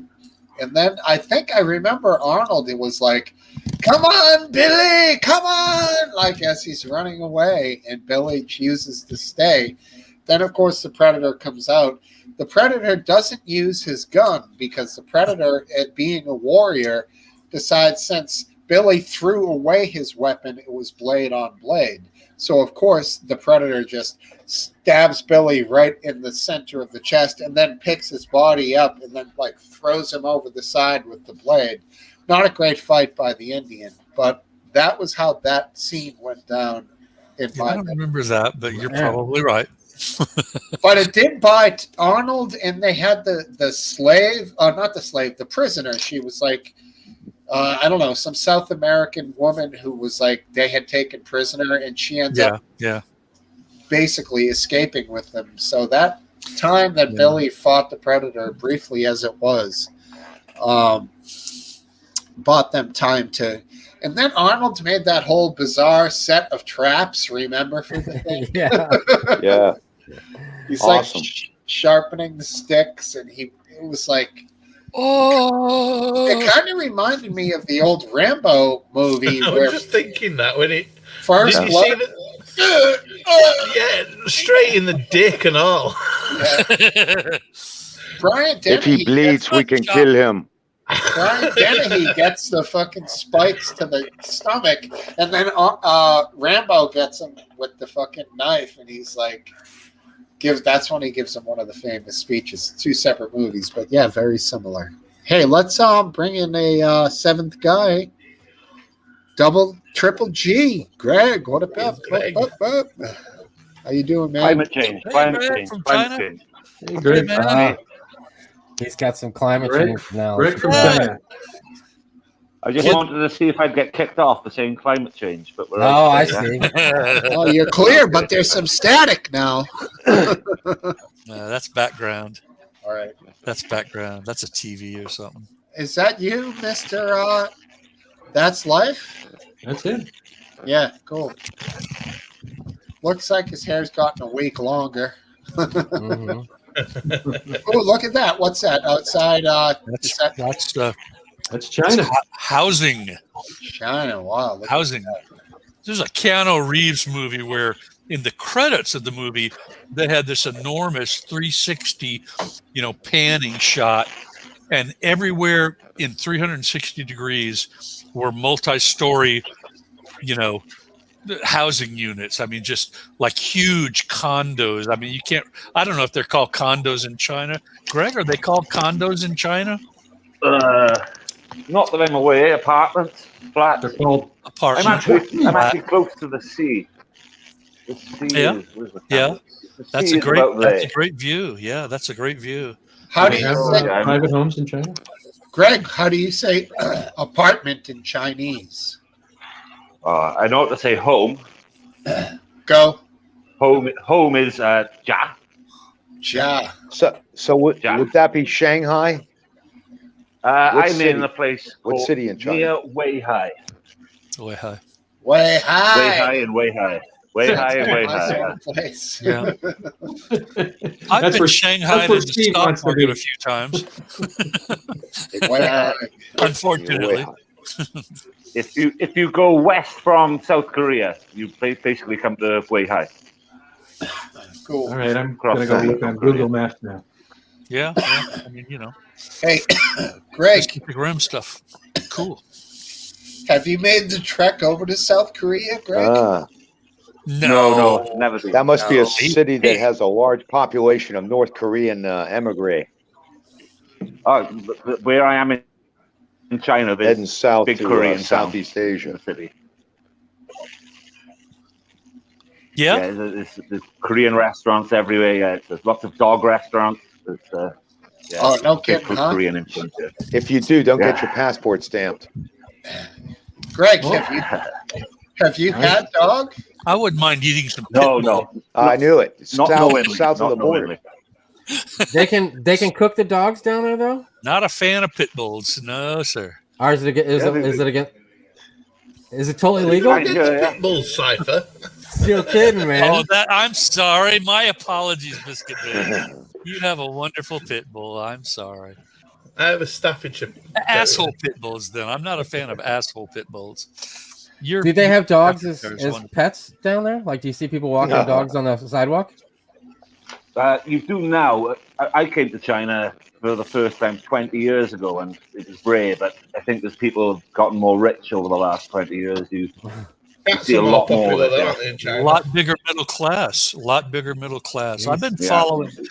I've made some money on Chinese stocks, but I've lost my ass on some Chinese stocks. But overall, I've studied the Chinese society and culture and economics, and yes, they're growing phenomenally. Economically. So I hope you're growing well. Greg, I hope you're doing well economically. I'm doing okay. Yeah. Good. It's not the dog; it's the owners. Yeah, that's right. What is it, like 9 a.m., 8 a.m. there, Greg? Like a fart. The clocks went back, didn't they, or forward for the UK? Forward. I'm not sure about the US. They're going forward. They go forward tonight. And US went forward 2-3 weeks ago. Yeah. It's 7:30 here. 7:30 a.m. Cool. Hey, do you guys have you're not into the baseball there, right? No, that's more of a Japanese thing. The Koreans, I'm playing football today with a load of Koreans, and they play baseball. There's a lot of girls playing baseball just on the other field, so I think it's Korean girls. Yeah, baseball big in Korean too. Interesting. That's interesting. That is interesting. Oh man, that's cool. I sort of wish I had the cojones to go international like you did, Greg. That's pretty cool. I left university at 21 and I was working in a supermarket. So, I thought, what do I do now? So I just went, and then came back to the UK for a long time, but I came out here January 23rd last year. Yeah, you have 2 children or 3 children? 2 children. 2 children. 2 children now? That's wonderful. So, Greg, are the bars open there? Is there bars and stuff like that? Yeah, they've been open since April last year. So you go into a bar. What's the thing? What do they have on tap? Is it shots? Is it drinks? Is it beers? it depends where you go. You could go to a more Western place, and the place I know, they have Guinness on tap. They have there's a brewery from Chicago. What's the name of it? They have some beer from Chicago as well, and I can't remember the name. But yeah, you can get stuff on tap. It's generally the more expensive places you get the good stuff on tap, but you can get whatever. So you're saying it's basically homogenous to what we all know. Like everything is the same. There's no specialized thing like exotic. Could we get something like different, or is it all bars are the same? You know what I mean? It's I generally say you would know what you were getting, in a Chinese bar. They try to ape the West, So it's if you went into a Western bar, there'd be little things that you would notice that are difficult to put into words, but drink-wise, you would know pretty much what's there and what you were getting. That's crazy. Apart from the Chinese rice wine, that stuff is dangerous. That stuff is okay. Is it? They don't use like lead, soldering or anything in it, do they? You can buy the cheap stuff, and I'm not sure, to be honest. The cheap stuff is horrendous. Yeah, I mean, do you hear anything about alcohol poisoning or lead poisoning or anything like that?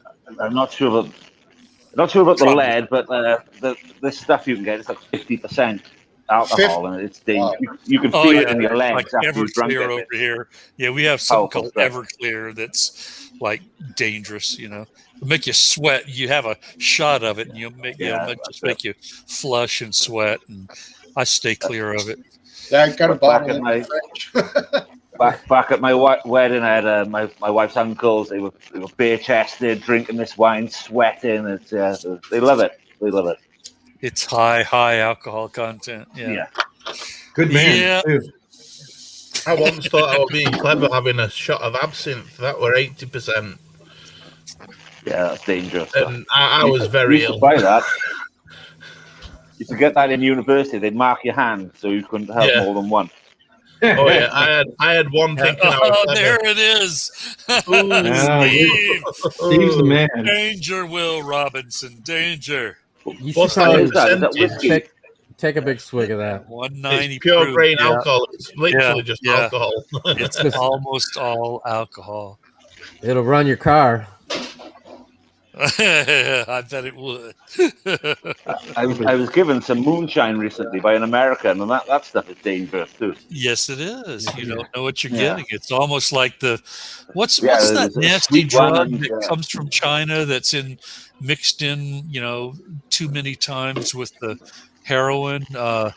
Fentanyl. Yeah, yes. And that's like, if you're getting moonshine, from friends, it's like you never know what you're going to be, what compounds are going to be in there.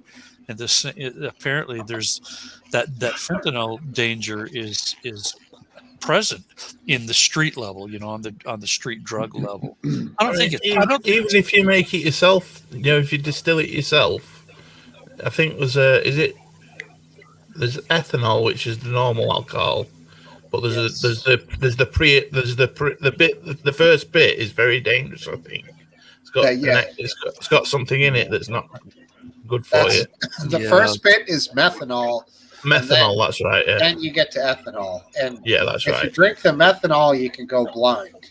Yes. So they do the Homer Simpson test. They passed the first test. I didn't go blind. They pour off like half of a gallon, and then they start filling the alcohol still vessel. It's a pretty simple concept. If you do it right, you can't go wrong. Yeah. But if you fuck up, you can. And then you've got to dilute it afterwards, don't you? Because it comes out very pure. Like what I have, that Everclear is what they would get before they mixed it back with peaches or spring water or whatever it was. Usually you take equal parts spring water, which would cut the proof in half. So if it's 95, it'd be 47. And you throw a couple of peaches in there and you leave it, maybe a couple tablespoons of sugar, and you leave it for a couple of weeks, and then that's it. That's your moonshine. What's the stuff that the morticians use to embalm people? I think that's part of, what you're exposed to.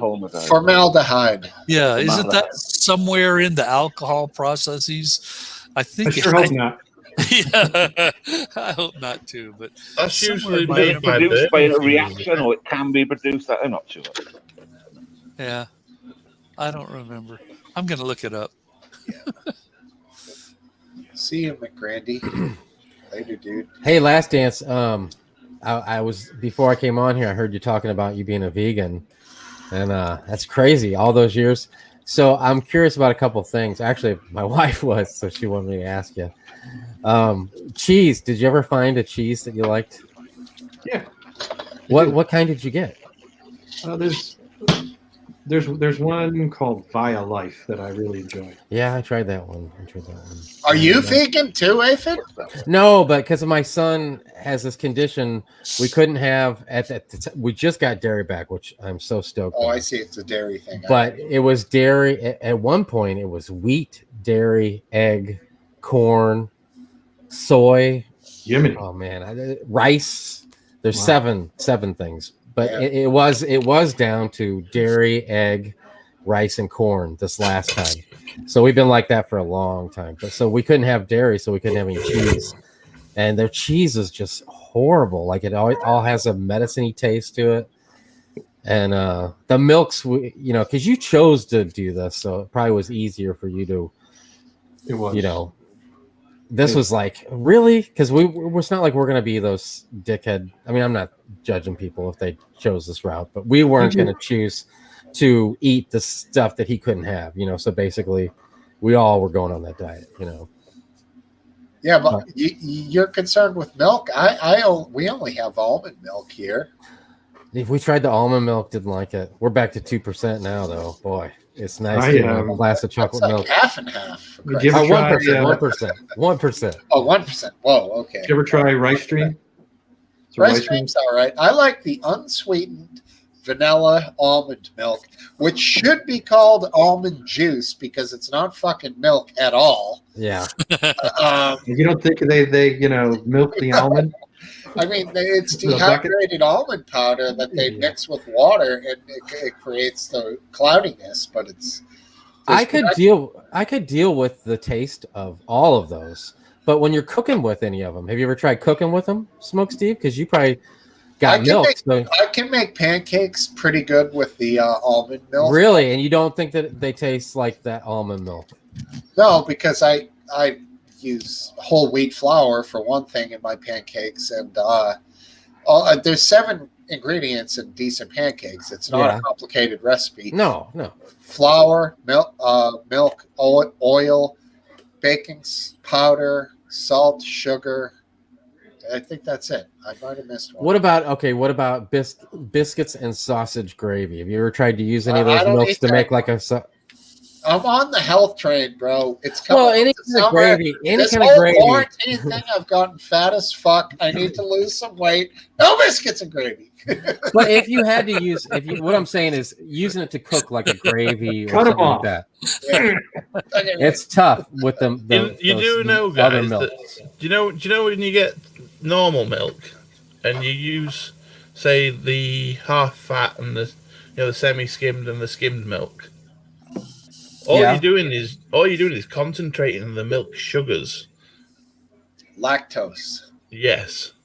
That's milk sugar. So when you have full fat, there's less sugar in full fat than there is in semi-skimmed and skimmed. So I have full fat milk no matter what. Well, that only really matters if you're lactose intolerant, though. Well, now, I don't know.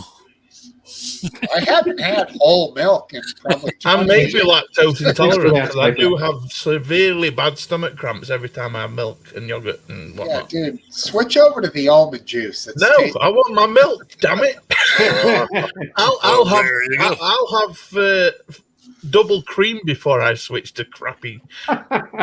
Formaldehyde's in the mix, by the way, with alcohol. It's not prominent, but it's there in varying degrees depending on which website you're looking at. Which has more, cigarette smoke or Well, I don't smoke or vape, so the alcohol is going to be my Achilles heel, if anything is. Biscuit, what is the deal with the unrefrigerated milk that you can buy in the UK? It's just what you mean, the UHT milk, ultra high temperature on the shelf. There's no refrigerator involved. Yeah, basically all it is milk that's been heated up to such a high temperature in a closed container. There's no bacteria so it lasts longer. Doesn't it taste weird as fuck though? I've heard it tastes strange. Some people don't like the taste. It's not as good. No. I don't mind it. I've got I've for emergencies, I've got 12 bottles in cupboard. Oh my god! It lasts for like 2 years. Yeah, I have a friend who brought her kids over there, and she said they fucking hated it. They couldn't drink milk. It was like, man, I don't know if it was like whatever. It's got a little bit of a taste to it, but you after a while you don't notice it. Interesting. How many backups did you have? 10? 12. 12. Seriously? How long does it take you? How long does it take you to drink one of those? It's probably 32 ounces. So there'll be 12 days that you couldn't make it to get real milk. I just don't understand. Well, it's not that We're case. talking nuclear war here. It comes in a case of 12. Oh, so I buy them in bulk, so they're cheaper. And that makes sense. If I run out of milk, then I've got like 12 different occasions when I run out of milk because it happens regular, especially when you're having stuff delivered. I'm sure all of you guys have a closet full of foods for the apocalypse, that sort of thing. Well, it's not even for the apocalypse. It's just when the fucking delivery guys and the shops are like, you can't have milk today because that's what's been happening regular. They're like, you're not having milk today. COVID was the apocalypse. So I've got milk for daughter to cereal and whatnot, and for my coffee. Have you guys never ordered from one of those companies that sells like 12 meals for like $50 or whatever? No, I have had MREs before though. They're pretty good. I've eaten MREs. Yeah, I've eaten MREs. If you didn't have to eat them, I'm sure like the guy that I had them with, was in the military. So, I'm sure he doesn't think that, oh man, let's eat one, But for me, I don't get them all the time, and you can heat them up with that thing that heats them up. Were you stoned at the time? Oh, come on. Yeah, because that makes it fun. Like, you're opening all these little packets. You're like, ooh, what's this going to be? Right. It was awesome, man. It was awesome. I mean, there's videos of opening shit like that on YouTube, and they're fucking hilarious. Oh, yeah. I'm hooked on them. Guys opening like 25-year-old MREs, and they'll eat them. Oh, I've seen those. Yeah, the Crazy Russian Hacker. He's even done those before. Yeah. All right. We got somebody. He's the disco genius. Disco man. Jimmy Rizzo. Good evening, guys. You remember me, didn't you? Hi there to that stab of this in the corner there.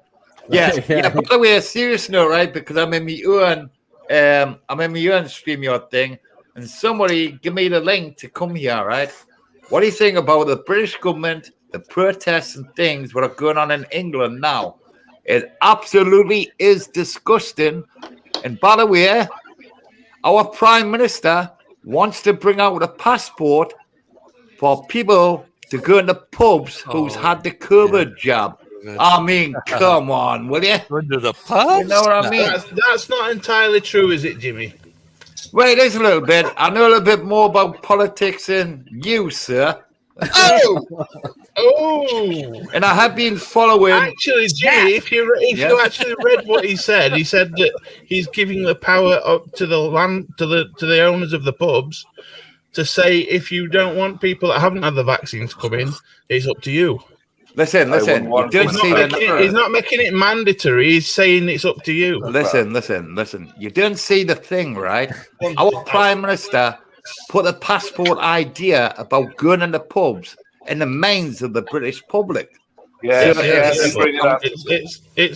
brought it up, but it's not It's not mandatory. You don't have to. Yeah, but listen. He's put on the minds of the British public, and that's going to lead on to something else. Now, listen, if you mess with the British public in pubs, unfortunately, that and anything to do with the passport thing is going to explode, and the protests in England will really get bad. And I'm sorry to say, the police in England behave, and I don't know if people have been watching on YouTube as well. You Americans, the police in England have been acting appallingly. You know, like that woman in the bandstand and things, and dragging her and putting her to the ground. The way they've been behaving has been appalling. And I tell you what, this country and the protesters will be out there soon, and there's going to be something really bad happen to where this coming up over here in England. You know. Let me ask you this, Jimmy. Ask you this. He's fired up. Are these police acting this way out of their hearts or out of some sort of a sense of power, like a sense of control? Is it from a sense of power? Out of the sense of power, like they're doing in most countries of the world. It's like a pattern what's going on with the following police. orders. Just following orders. It's like a sense of power. It's happening in America as well, in some states in America. Yeah, but why is there not one free thinker of a policeman who's just like, why are we doing this? You mean why does one police officer take off his uniform? Well, apparently that did happen in one of your states in America. I think he was a captain or something, and he went on the people's side. You know, so that has happened in your country, but it hasn't happened here. I don't mean in that sense, but in the sense of over there, like why are all of your police officers seemingly so enthusiastic about busting these basically innocent people for doing something that is seemingly their right to protest? People would argue that's to do with recruitment as well. Well, it's not Black Lives Matter trans, activism, so it's bad. Yeah, exactly. So that, and locking people up in their homes is infringing on civil rights. You know, so that's what the British government are doing. People are, you could say people are locked up in their homes. Who gives them power to lock a person up into their homes? Right. You know, right. That's the infringement of human rights. Getting dicey over there in the old UK. Yeah. Last one. Oh, yeah. The same in America as well. How about from the other side perspective?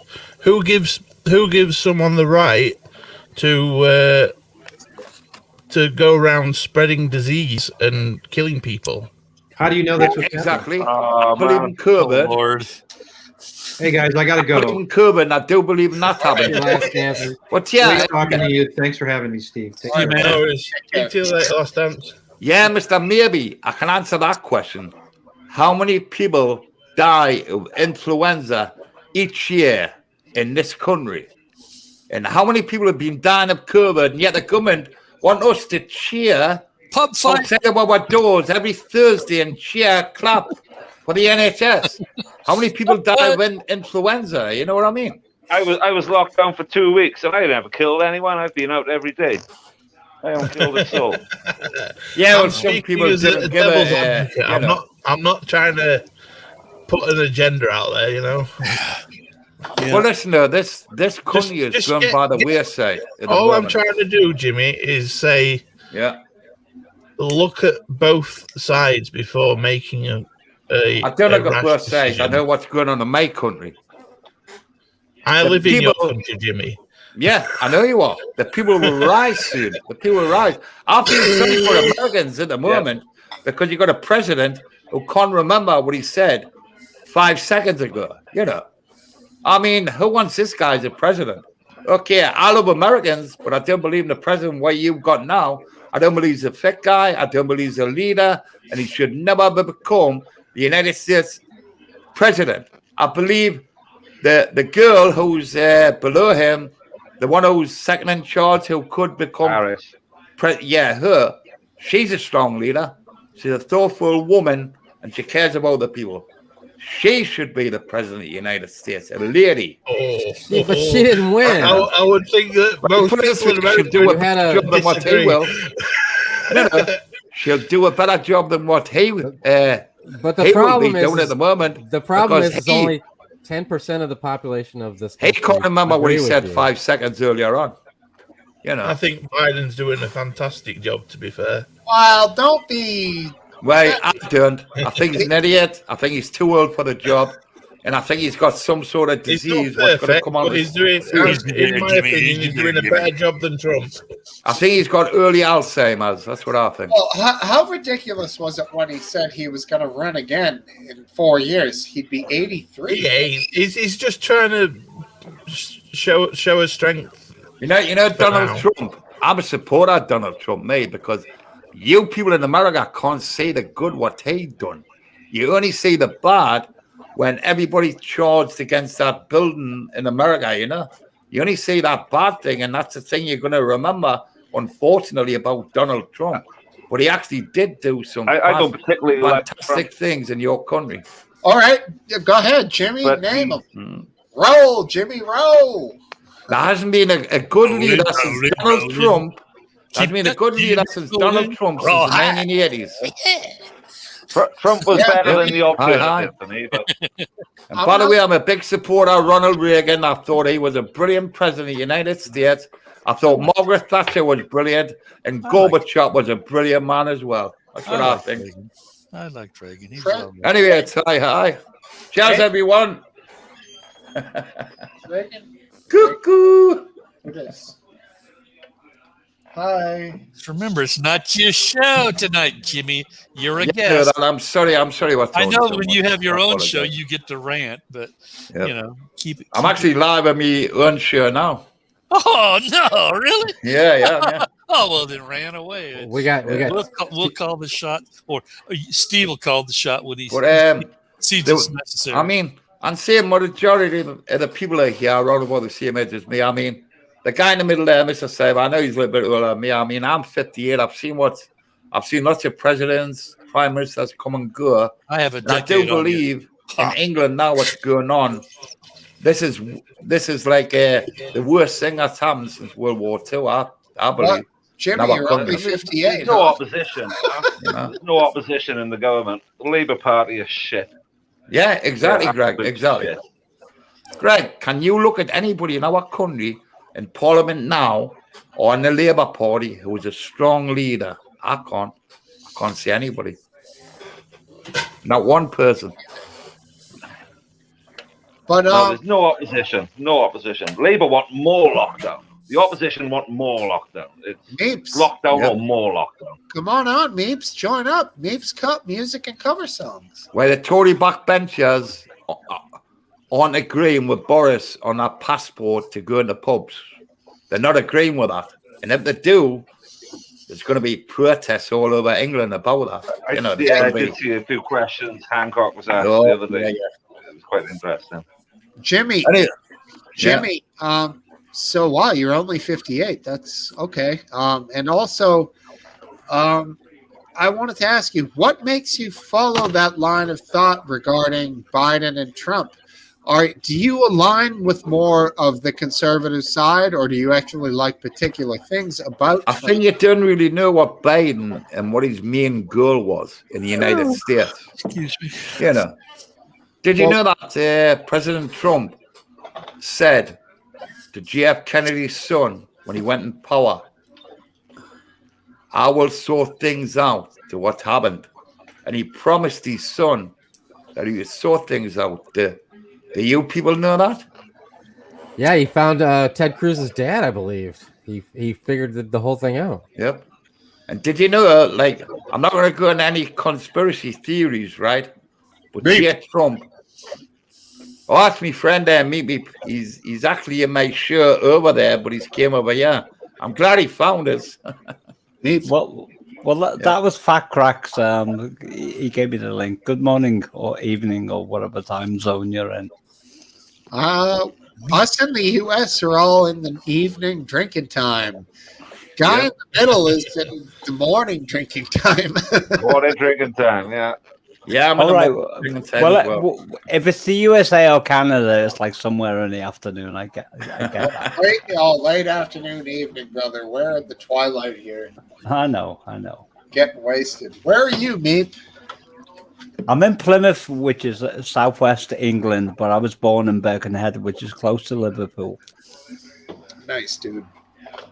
Yeah, Plymouth is a town here in the state of Massachusetts. So I know. I guess that would be your sister city or whatever. Yeah.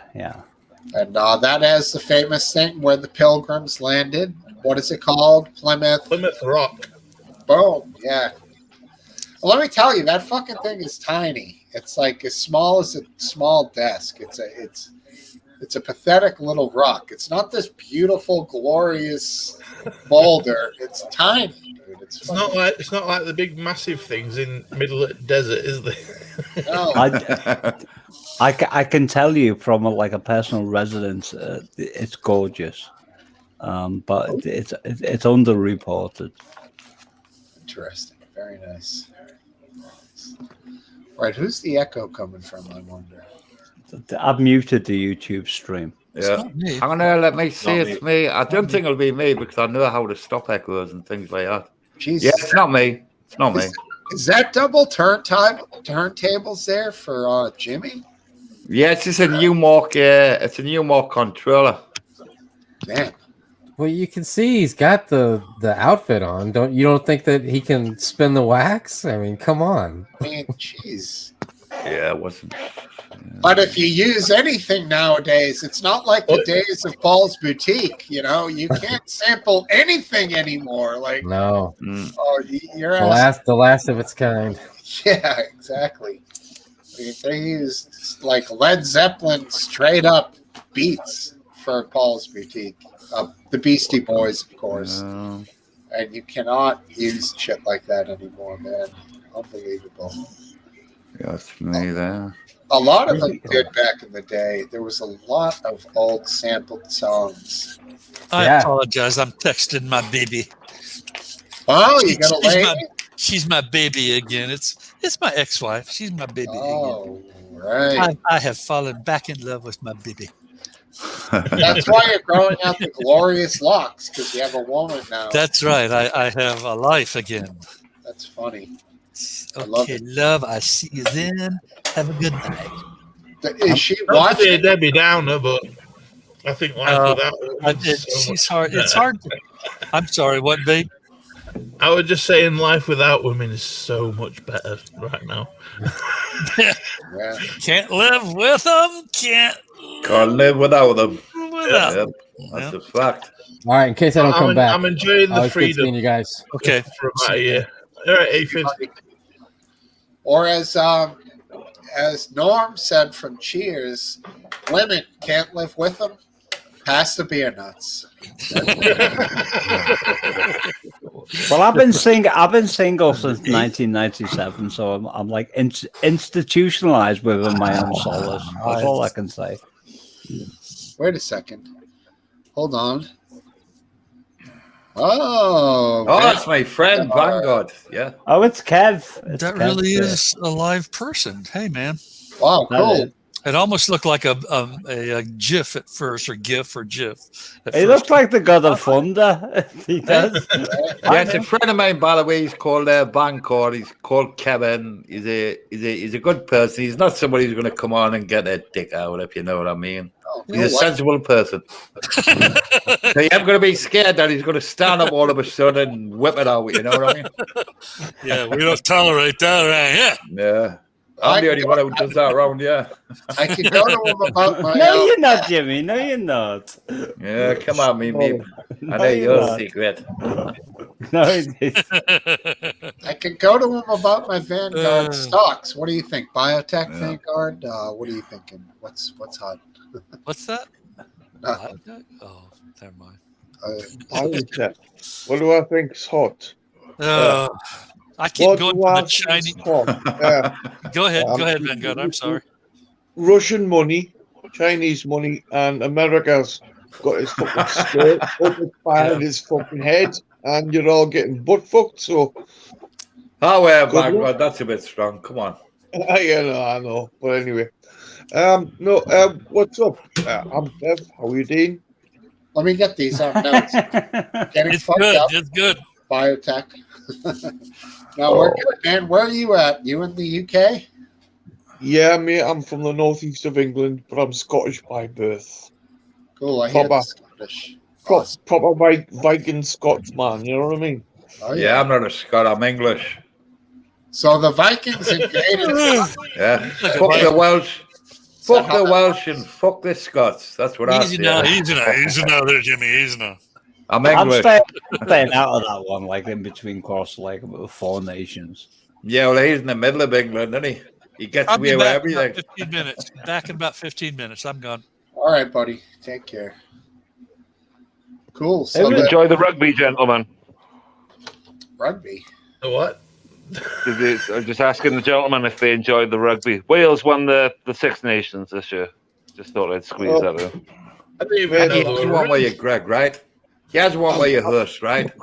Now, can you imagine one of the best rugby teams in England, right? Or maybe England itself, or maybe Wales, for instance, or maybe Ireland, play one of your American football teams? I mean, come on. Who'd win, do you think? Well, the Welsh would win because they're like a tough British. Yeah, well, Wales are pretty good at rugby. Wait, what sport are they playing? Because they both play different sports. Right. It doesn't matter what sport. The Welsh don't need body armor. They're like it's basically the same. If you look at it, right? If a rugby team, say England, Ireland, or maybe Wales, because they're all good, I would say Wales maybe. Played a football team in America, who do you think who would win? It depends what body armor they got on. Yeah, exactly. Exactly. And it depends on the sport because the long throws with football with some of the receivers who are really fucking fast, like Odell Beckham Jr., these guys can lay out for these long, ridiculous passes, but I don't see a lot of that with rugby, to tell you the truth, man. No, come on, man. It's a lot of shorter stuff. It's a lot of more. You American football guys, well, American football was like, because they're always like going like 10 yards down field, and that's how Tom Brady. Yeah, but there's occasionally the long bomb. Yeah, American football is just like it's always running up and down the field constantly. Yeah, I don't know enough about rugby. Guys always tried to get me to play in the town I used to live in, and I was always just like, dude, I'm not gonna get hurt for some town sport. There's no fucking glorification. They just want me to play because I'm somewhat tall and I have wide shoulders, and they wanted me to go in and run into people. Basically, when I was a forward prop. Smokesteve, have you noticed something? What's that? 1, 2, 3, 4, 5 English people now and 1 American. We win. Hey, I'm Welsh, man. I'm Welsh. Well, I'm one English. Fuck the Welsh.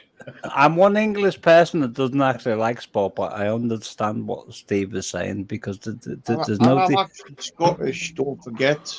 It doesn't matter when you're talking about rugby. I recognise even if I don't like sports in general, that like when people run shoulders with each other, that there is no defence. You want to talk about rugby? You ever remember a man called Bill McLaren who played for Scotland? I don't. The commentator, wasn't he?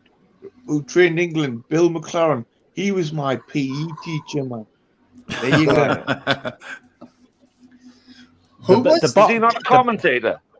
Yeah, the bottom line is it's all relative. Whether you got defenses or not, it's the same line of attack. So if you've got equal like fields that have defenses or equal fields that don't, it's the same impact.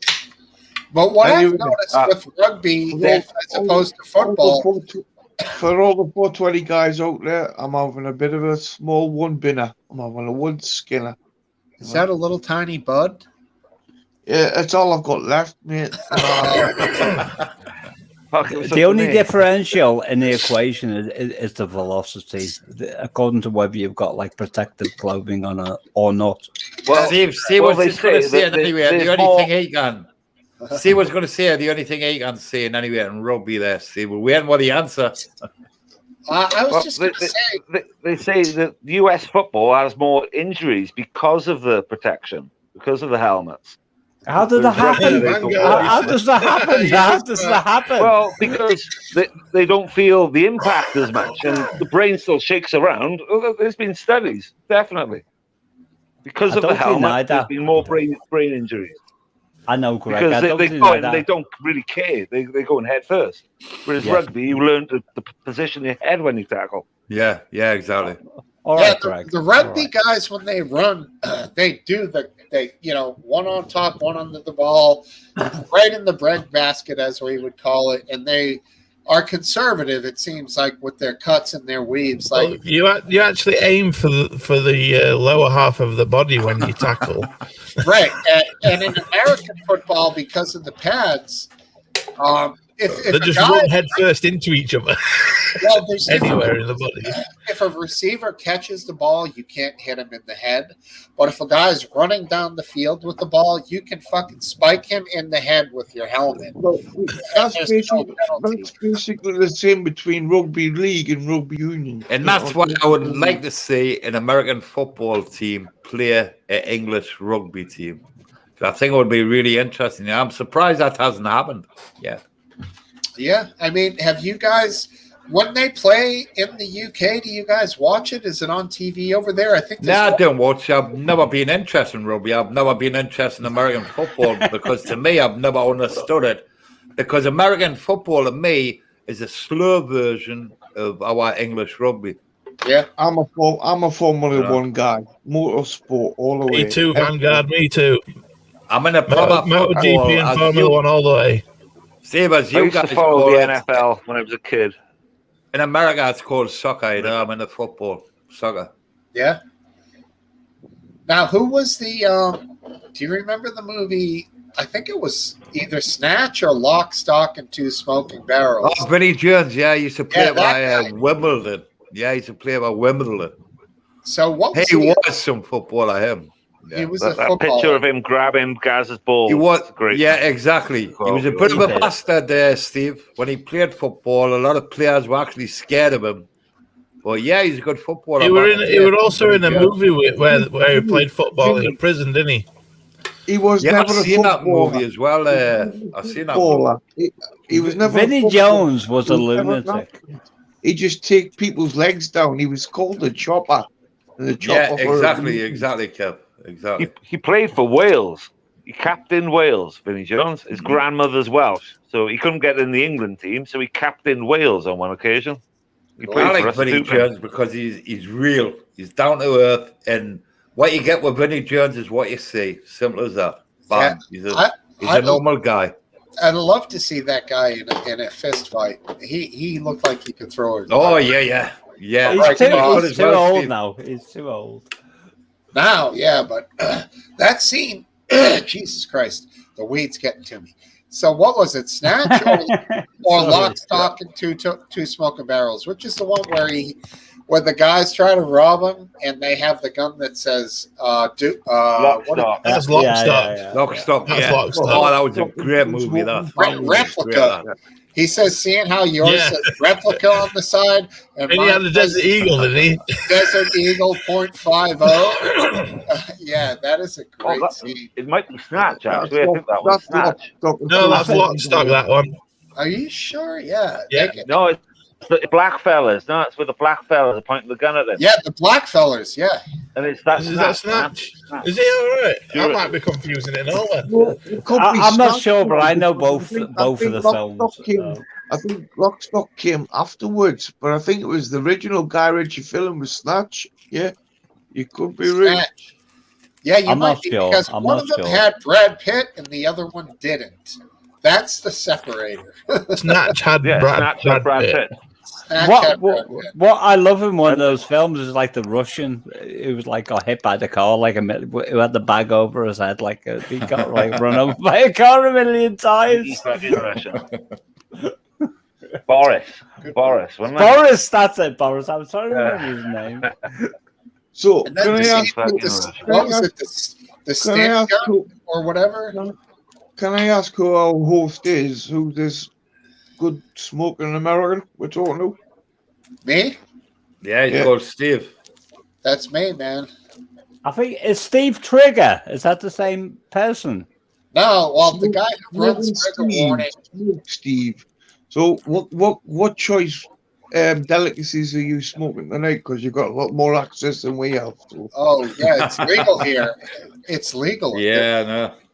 There's I can buy marijuana in stores here, or you could grow it yourself in this state. So it's all legal. Well, yeah, didn't talk to me about growing because that's how I get me medicine. You know what I mean? But anyway, yeah, let's just say, do you know who's the biggest provider? Never you mind yourselves. The biggest provider of exported medical marijuana, medical cannabis, because marijuana is the bullshit name that the old American government applied to implied Mexican dirtiness. It's always been called cannabis, mate. You know, cannabis, the plant. You know? Oh yeah. Anyway, let me get back my point. Aye. Lost it now. So anyway, you know what I mean. Sort of that just. Cheers, Kevin. I think you lost the plot there, Vanguard. What we? Yeah, what was the point? Kev, I almost like for a second point you were going to refer to Monsanto or something like that, but I'm not sure. Well, they're a cunt anyway. But anyway, the marvelous thing that was done to cannabis was feminizing it. So, sensimilia, you know. That's why I mentioned Monsanto. That's why I mentioned Monsanto. Yeah, you're right. Monsanto's got fuck all to do with fucking sensimilia, mate. You've got to thank a Colombian drug lord and a Mexican for sensimilia. No, I don't know about that, dude. There's a lot more science to it than that. Sensimilia has to do with there's either two ways to do it. You can use feminized seeds, or you could kill all the males before they produce pollen. But we don't have to get into the specifics about it. But but it was feminizing, getting a plant that didn't produce much seeds at all. That was the key, and that was the crack, and that was the whole thing, mate. You know what I mean? Oh yeah, of course. Well, the thing is, marijuana is an unusual plant. Cannabis has a male and a female plant. Many plants don't have different sexed plants. That's kind of an unusual thing. So. I didn't know that, Steve. I didn't know that. Unless you want to get into actual genetics, you can't teach me about cannabis much because yes, you need a male and a female plant, and then that's in keep with that. And you didn't need that. You didn't need that thing. You didn't need the cross pollination, mate. That's the difference between what the point is cannabis and more so the real cannabis of today. So you know. Well, the point is that if you say you have what we call regular seeds, which would be non-feminized, they could be male or female, you grow the plants to a certain point, and then you can sex them by changing the light cycle of things so that they start to flower, and then you can decide which ones are male and female visually, kill all the males, and then at that point, you just finish off by growing the females into flower. Now, because there's no male pollen to make seeds, these female buds grow massive and tight and dense, and that's the kick-ass shit right there. And they keep growing because they're not seeded, so they just get massive. You're talking about balance. Somewhat. I mean, well, no, because there's control, mate, and there's no balance in control. Yeah, you have to control it, or otherwise. It's the equilibrium. Yeah. No, there's no equilibrium, mate, because you have to control it. Well, there is when you end up with a result that what Steve was talking about. It needs to be like a harmony. Meat. That was deep. It was, but it's like it sounds to me like somebody's playing around with Mother Nature. But if you go a step further, when you're talking about like genetic modification, that really fucks things up. Did anyone ever roll a joint on a record back in the day when you opened up a record and you could roll a joint and you could like use the record to like tilt it and the seeds would all roll off, but the dope would stay in the middle? Like, you don't have to do that anymore. If there's no seeds, you don't have to fucking separate out all the seeds. It's quite nice, I must say. That's like the perfect, like when it's 33.5 cycles per minute. Have you ever produced pure trichome cannabis resin? You know, very like Moroccan or Algerian resin. You mean proper land races? And again, I use cannabis correctly. If I need to be productive during the day and drive, etc., I don't even use a sativa in the morning. I'll wait, but I'll use a sativa and gently wake me in to an indica base fucking medicated state. So you know what I mean.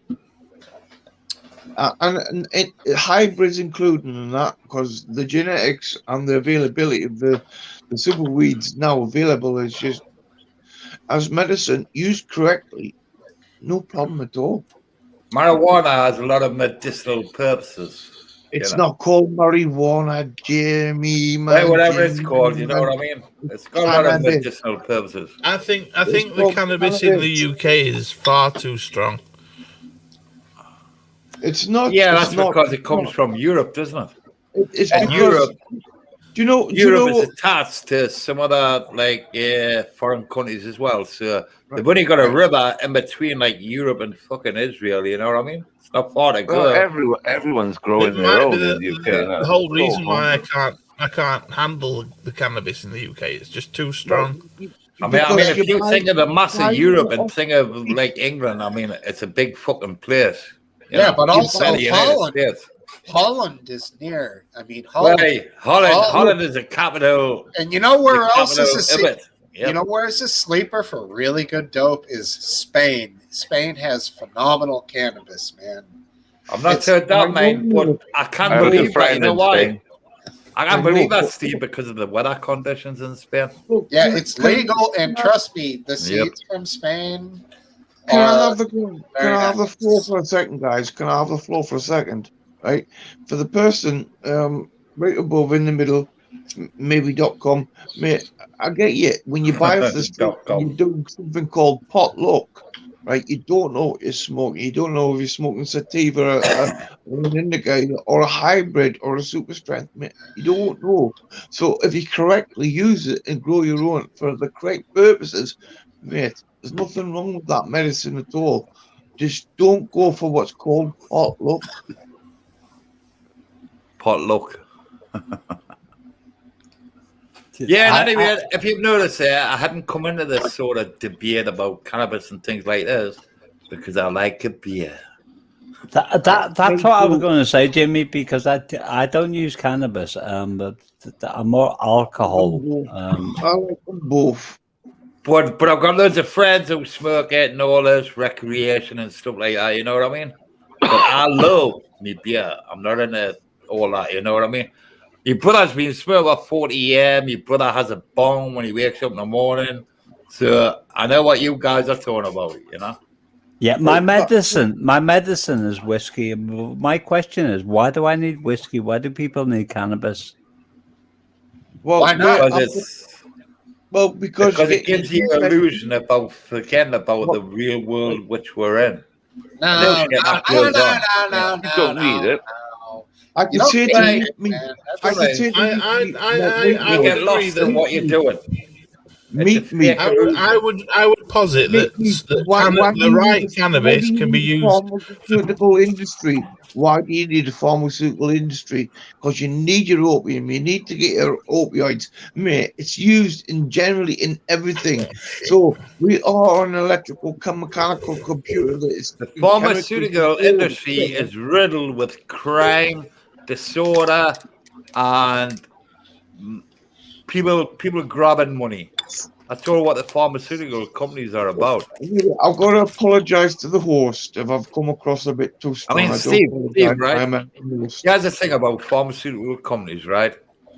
And just one thing I'm just going to say only. Look up the medicinal purposes.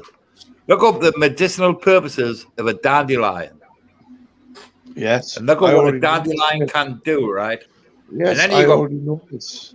And then you're going to put two and two together and work out about these pharmaceutical idiots who push Jimmy, pills on us all the time and make money from it. I know, but you're talking about healing as opposed to escape there, Jimmy.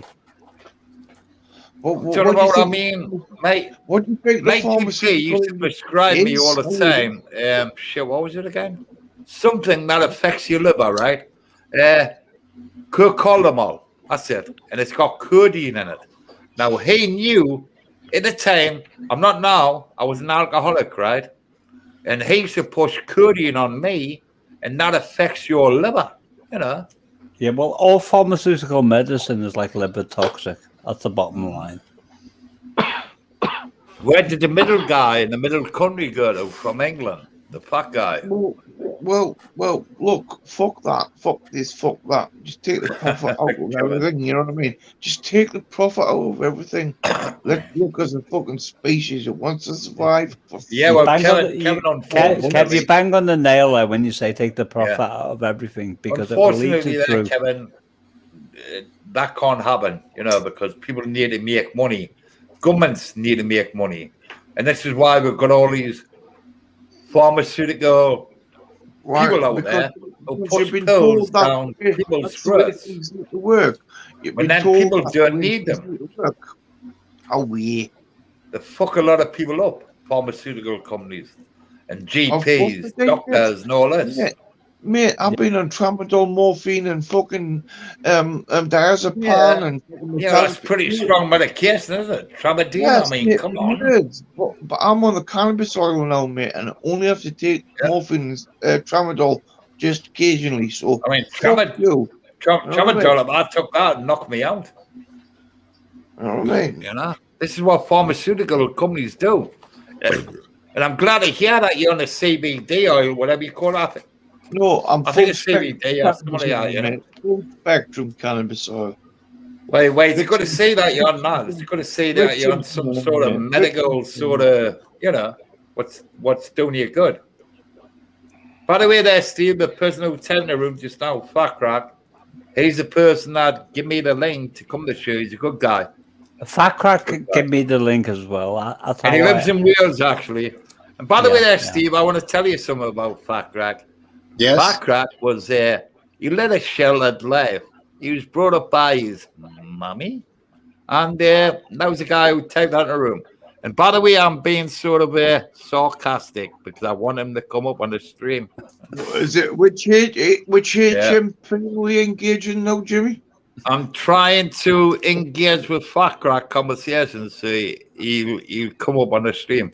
Come on, Fat Crack. I'm sure Steve would like you to come up on the stream. Come on, buddy. Sure. All I can say about Fat Crack is he comes across as very strange, but he's a very beautiful person. Oh, yes. He's a nice person, but you shut up by his mommy. I know, that was Al Jolson or Larry Parks link. Reference. Anyway, where are you from, Steve, that was for your information, by the way. By the way there, Greg, nice to meet you. I've never met you. I've met Steve before. I've been to show here before, you know, once upon a time. Nice to meet you, fella. Yeah, nice to meet you too there, Greg. What's that? Isn't it funny how, like, some Americans disappeared because they don't know about politics in their own country? Oh, there he was. There he is. How's it going? I like butts. And by the way there, Steve, he's having a little go at me because he's got DWP there. That stands for the Department of Work and Pensions. Thank you. That's our benefit system. Yeah. Yeah, by the way, ladies and gentlemen, everyone in Britain likes to play bingo. And if you get a full scorecard you get extra money. There you go, Packrack. Yeah, by the way there, Packrack, we'll know what England did to Wales. That's all I'm going to say to you. Have a lovely evening. Right, I'm going back in the chat, Jim, because I don't want to ruin Oh, the stay here, podcast. buddy, man. No, stay here. you Come stay on. here, Packrack. You stay here. Stay here, Packrack. Come on. Poor Steve, he's probably wondering what these bunch of geriatrics doing on the stream. No, he's not. He's Packrack, at Her Majesty's pleasure, please stay here. Do you know the By the way, there, song? Stephen, this is how I know Packrack had a shallow life. He wasn't brought up with his daddy and his mummy.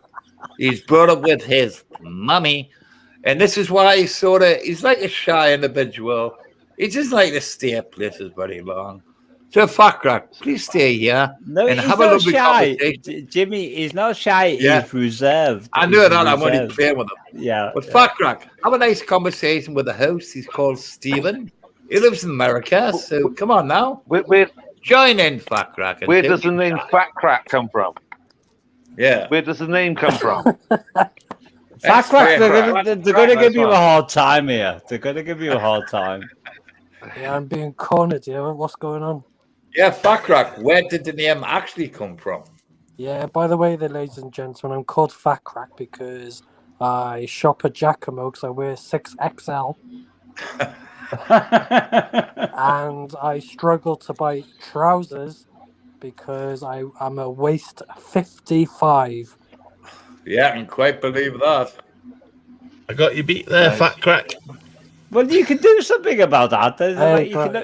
Let's shout out Giacomo though for sorting us big guys out. Big up. Yeah, my waist size is 64, so I got you beat there. Well, I'm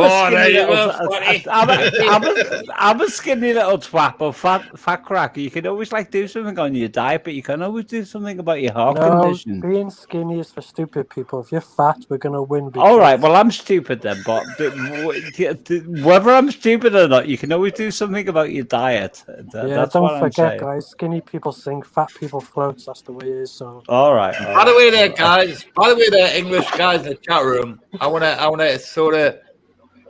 Did you notice that Steve was concentrating before that? He was looking at something on his computer, and I'd love to know what that was. Steve's thinking, what the fuck's going on here? Yeah, he's up to something, Stephen. Come on, Stephen. Poor Steve was having an intellectual conversation with his friends, Jim, and you came in and pretty much I wasn't. ruined it. I think I knocked a beer over, and I was just sitting here looking at it going. I did. I mean, I should apologize to Steve anyway. I came in rather strong because I believe in England. I believe in British politics and what's going on now in our country and America. And say it, protests are gonna. Shut up, Jim. You live a sheltered life. No, fuck crack. Protests in our countries are gonna kick off soon because some of the things what are happening in England is absolutely deplorable. What the government's trying to do, and things like this, and it's gonna get well soon. So you've got to keep your eyes open. You'll be upset, Jimmy, when you can't get your Chinese chicken balls. Listen. No. I know what's going to happen in America soon, right? Biden, God bless him. He's got an illness now, and he won't admit to the illness he's got. I think he's got Alzheimer's or something like that, and I believe in somebody below him. It's going to take the presidency because he wasn't going to go on any longer.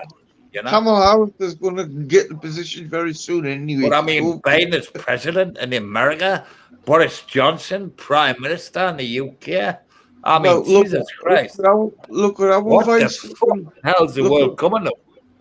Jimmy, who would you rather have as prime minister? As prime minister, really? Pretty Patel. No. There's nobody in the United Kingdom is a strong person in this moment in time to be a leader of the people in the UK. There's nobody. Really there's nobody. I can't pick a leader because there's nobody strong enough to be precisely a prime minister like they used to be back in the day, And like America's Tony Blair.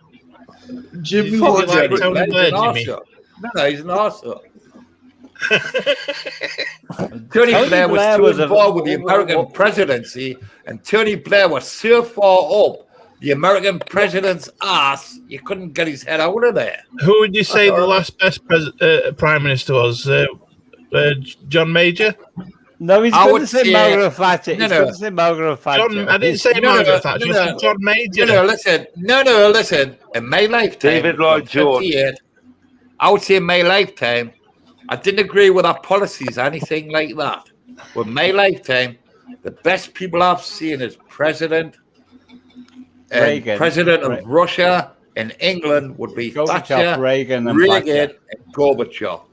And Thatcher was a leader. She was a strong person. Even though I disagree with all the things she did, she's a strong leader. She didn't back down to nobody.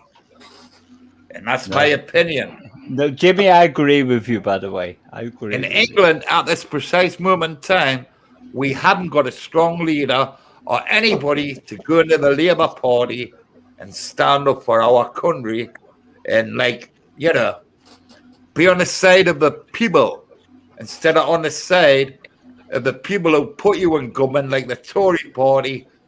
Fuck up, you bunch of idiots. It's not even a case of being on the side of the people. It's like being somebody. Look at America at the moment. It looks as though all this has been planned. Let's put a weak president as the president of the United States. Come on now. You nailed it, Jim. And then put Boris Johnson as prime minister in England. You couldn't get any worse. My Christ, yeah. Oh, we could. I'd rather have Boris than Keir fucking Starmer. Yeah, exactly. But listen to who's Keir Starmer? I don't know who Keir Starmer is. Keir Starmer's the Labour Party, But listen to Biscuit Vapes, right? You know as well as me that there isn't a strong contender in our country to be the next prime minister, and I know that, and you know that. Would you rather the Queen be back in power? Well, the Queen will be dead soon. Well, that's not the point, is it? Would you rather the Queen be making the calls you know what it is, right? Prince Charles will say he's going to be the next King of England. I don't want that to happen. You know why? Because he's been divorced. He's married to a lovely lady called Diana, and he's married to a granny now. She's a cow. Anyway, moving away from Prince Charles, I want William and his wife to be the next king and queen of England. He should be the next king. Do you know what I want to happen? After the Queen dies, I want the monarchy to fall out of its arse and just fuck off. No, I do, but the monarchy has absolutely been great for England, and the monarchy has history. Hey, Cypher. You know Prince Harry? Hey, man. And his girlfriend? Yeah. Now, Prince Harry has moved to America. So thank God you fuckers have got some royal people over there now in America. Yeah, well done, Harry. Hey, at least I have respect for Harry. At least he's got his centre fucking job, unlike the rest of the royals. Jimmy, you've got it right, mate. You've got it right. I'm an ex-household cavalry, the same regiment as Harry, Blues and a Royal. So, but that was a long time ago. But anyway, the words are different. Fucking potato. By the way, Kevin who's just been told there, Vanguard is one of them guys. Not very good beer, but it's all right. Kevin is one of them guys with a big black hat with a red uniform who stands guard for the Queen. No, mate. Household cavalry,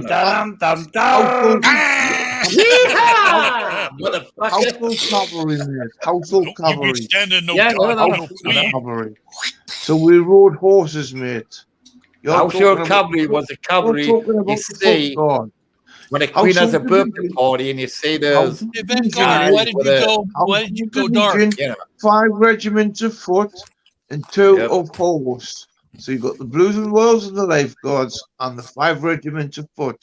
And we wore black, silver, royal fucking dark blue, silver, and red plumes. And the Lifeguards wore the red uniforms, silver crosses, and the white plumes.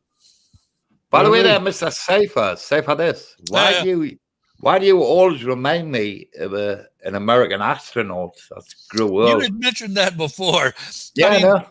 I will tell you, I'm back in college. You know, since you last talked with us, I'm going for a degree in a Bachelor of Applied Science in Supervision and Management, and I'm 67, and I'm tired of my brain being fucking pudding. You know, I need some intellectual stimulation. So By the way, they say, I'll tell you one thing. Do you know a guy with knowledge is actually dangerous?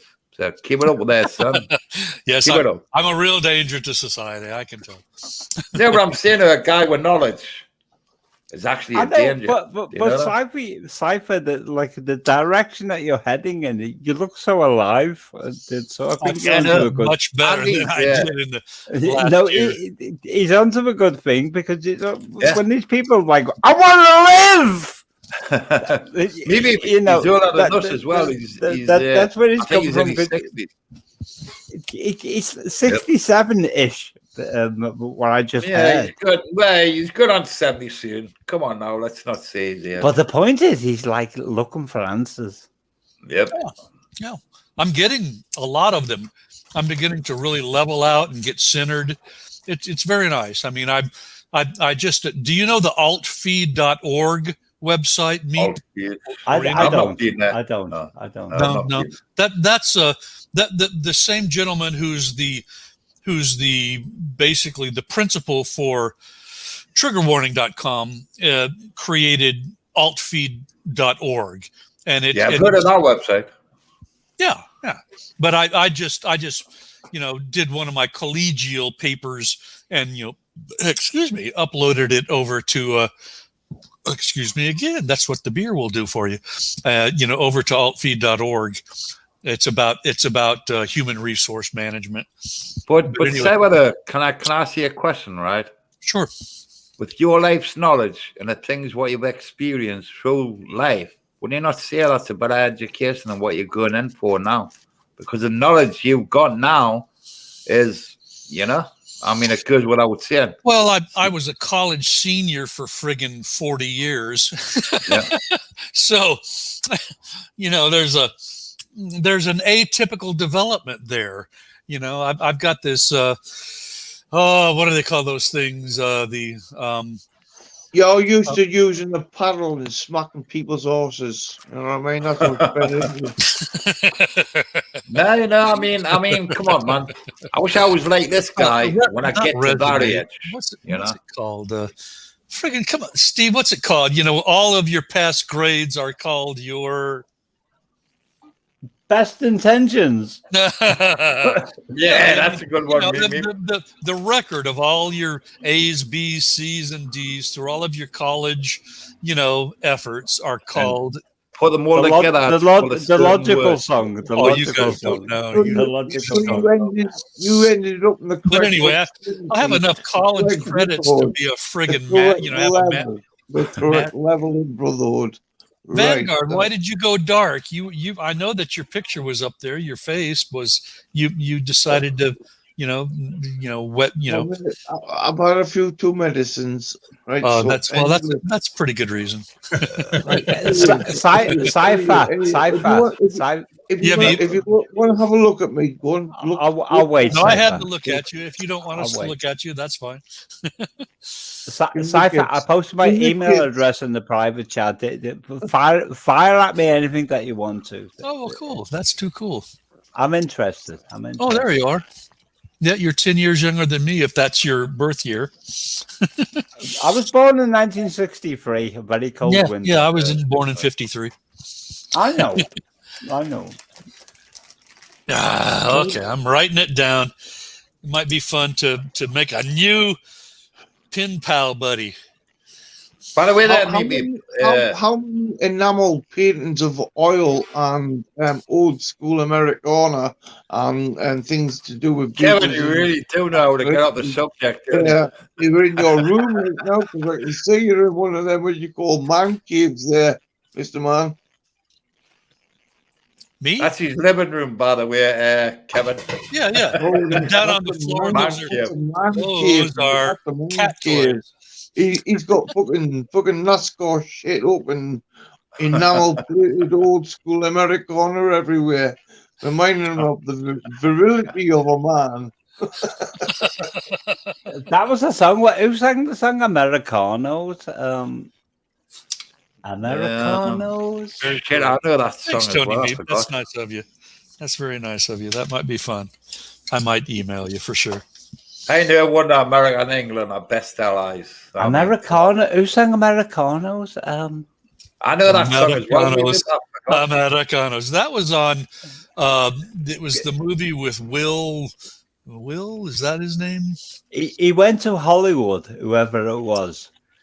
Oh gosh, it was where the gay guy with the orb. Yeah.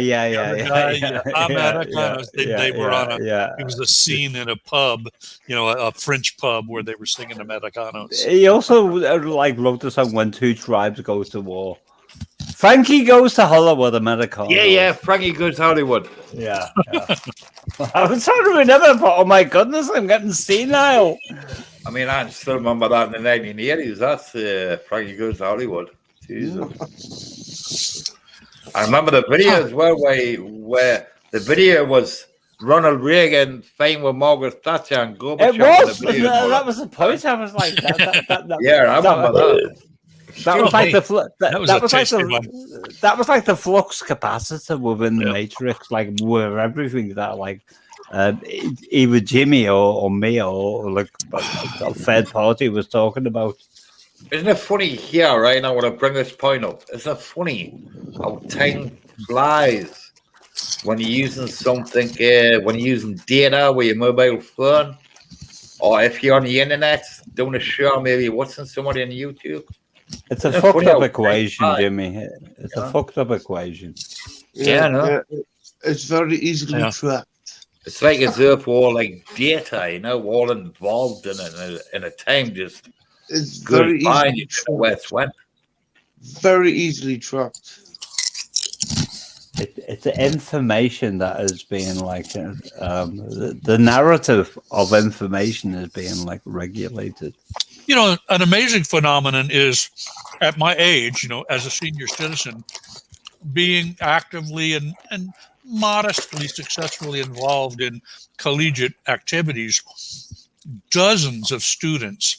Let me stop you. What does collegiate mean? Because I want to understand the rest of what you're going to say. It means I'm going for a bachelor's degree in college. All right. Yeah. But, all these young people, and all of them have these, and I'm able to read on the discussion boards their earnest submissions, to the professor for assignments. And, not all assignments, but many assignments. And it's very interesting to see, the difference in perspective and, the lack of jadedness. Nobody's jaded. They're all. You're talking about past and present. Well, I'm talking about generational differences. So many middle-aged people and elderly people become bitter and, jaded and, unpleasant in their affect.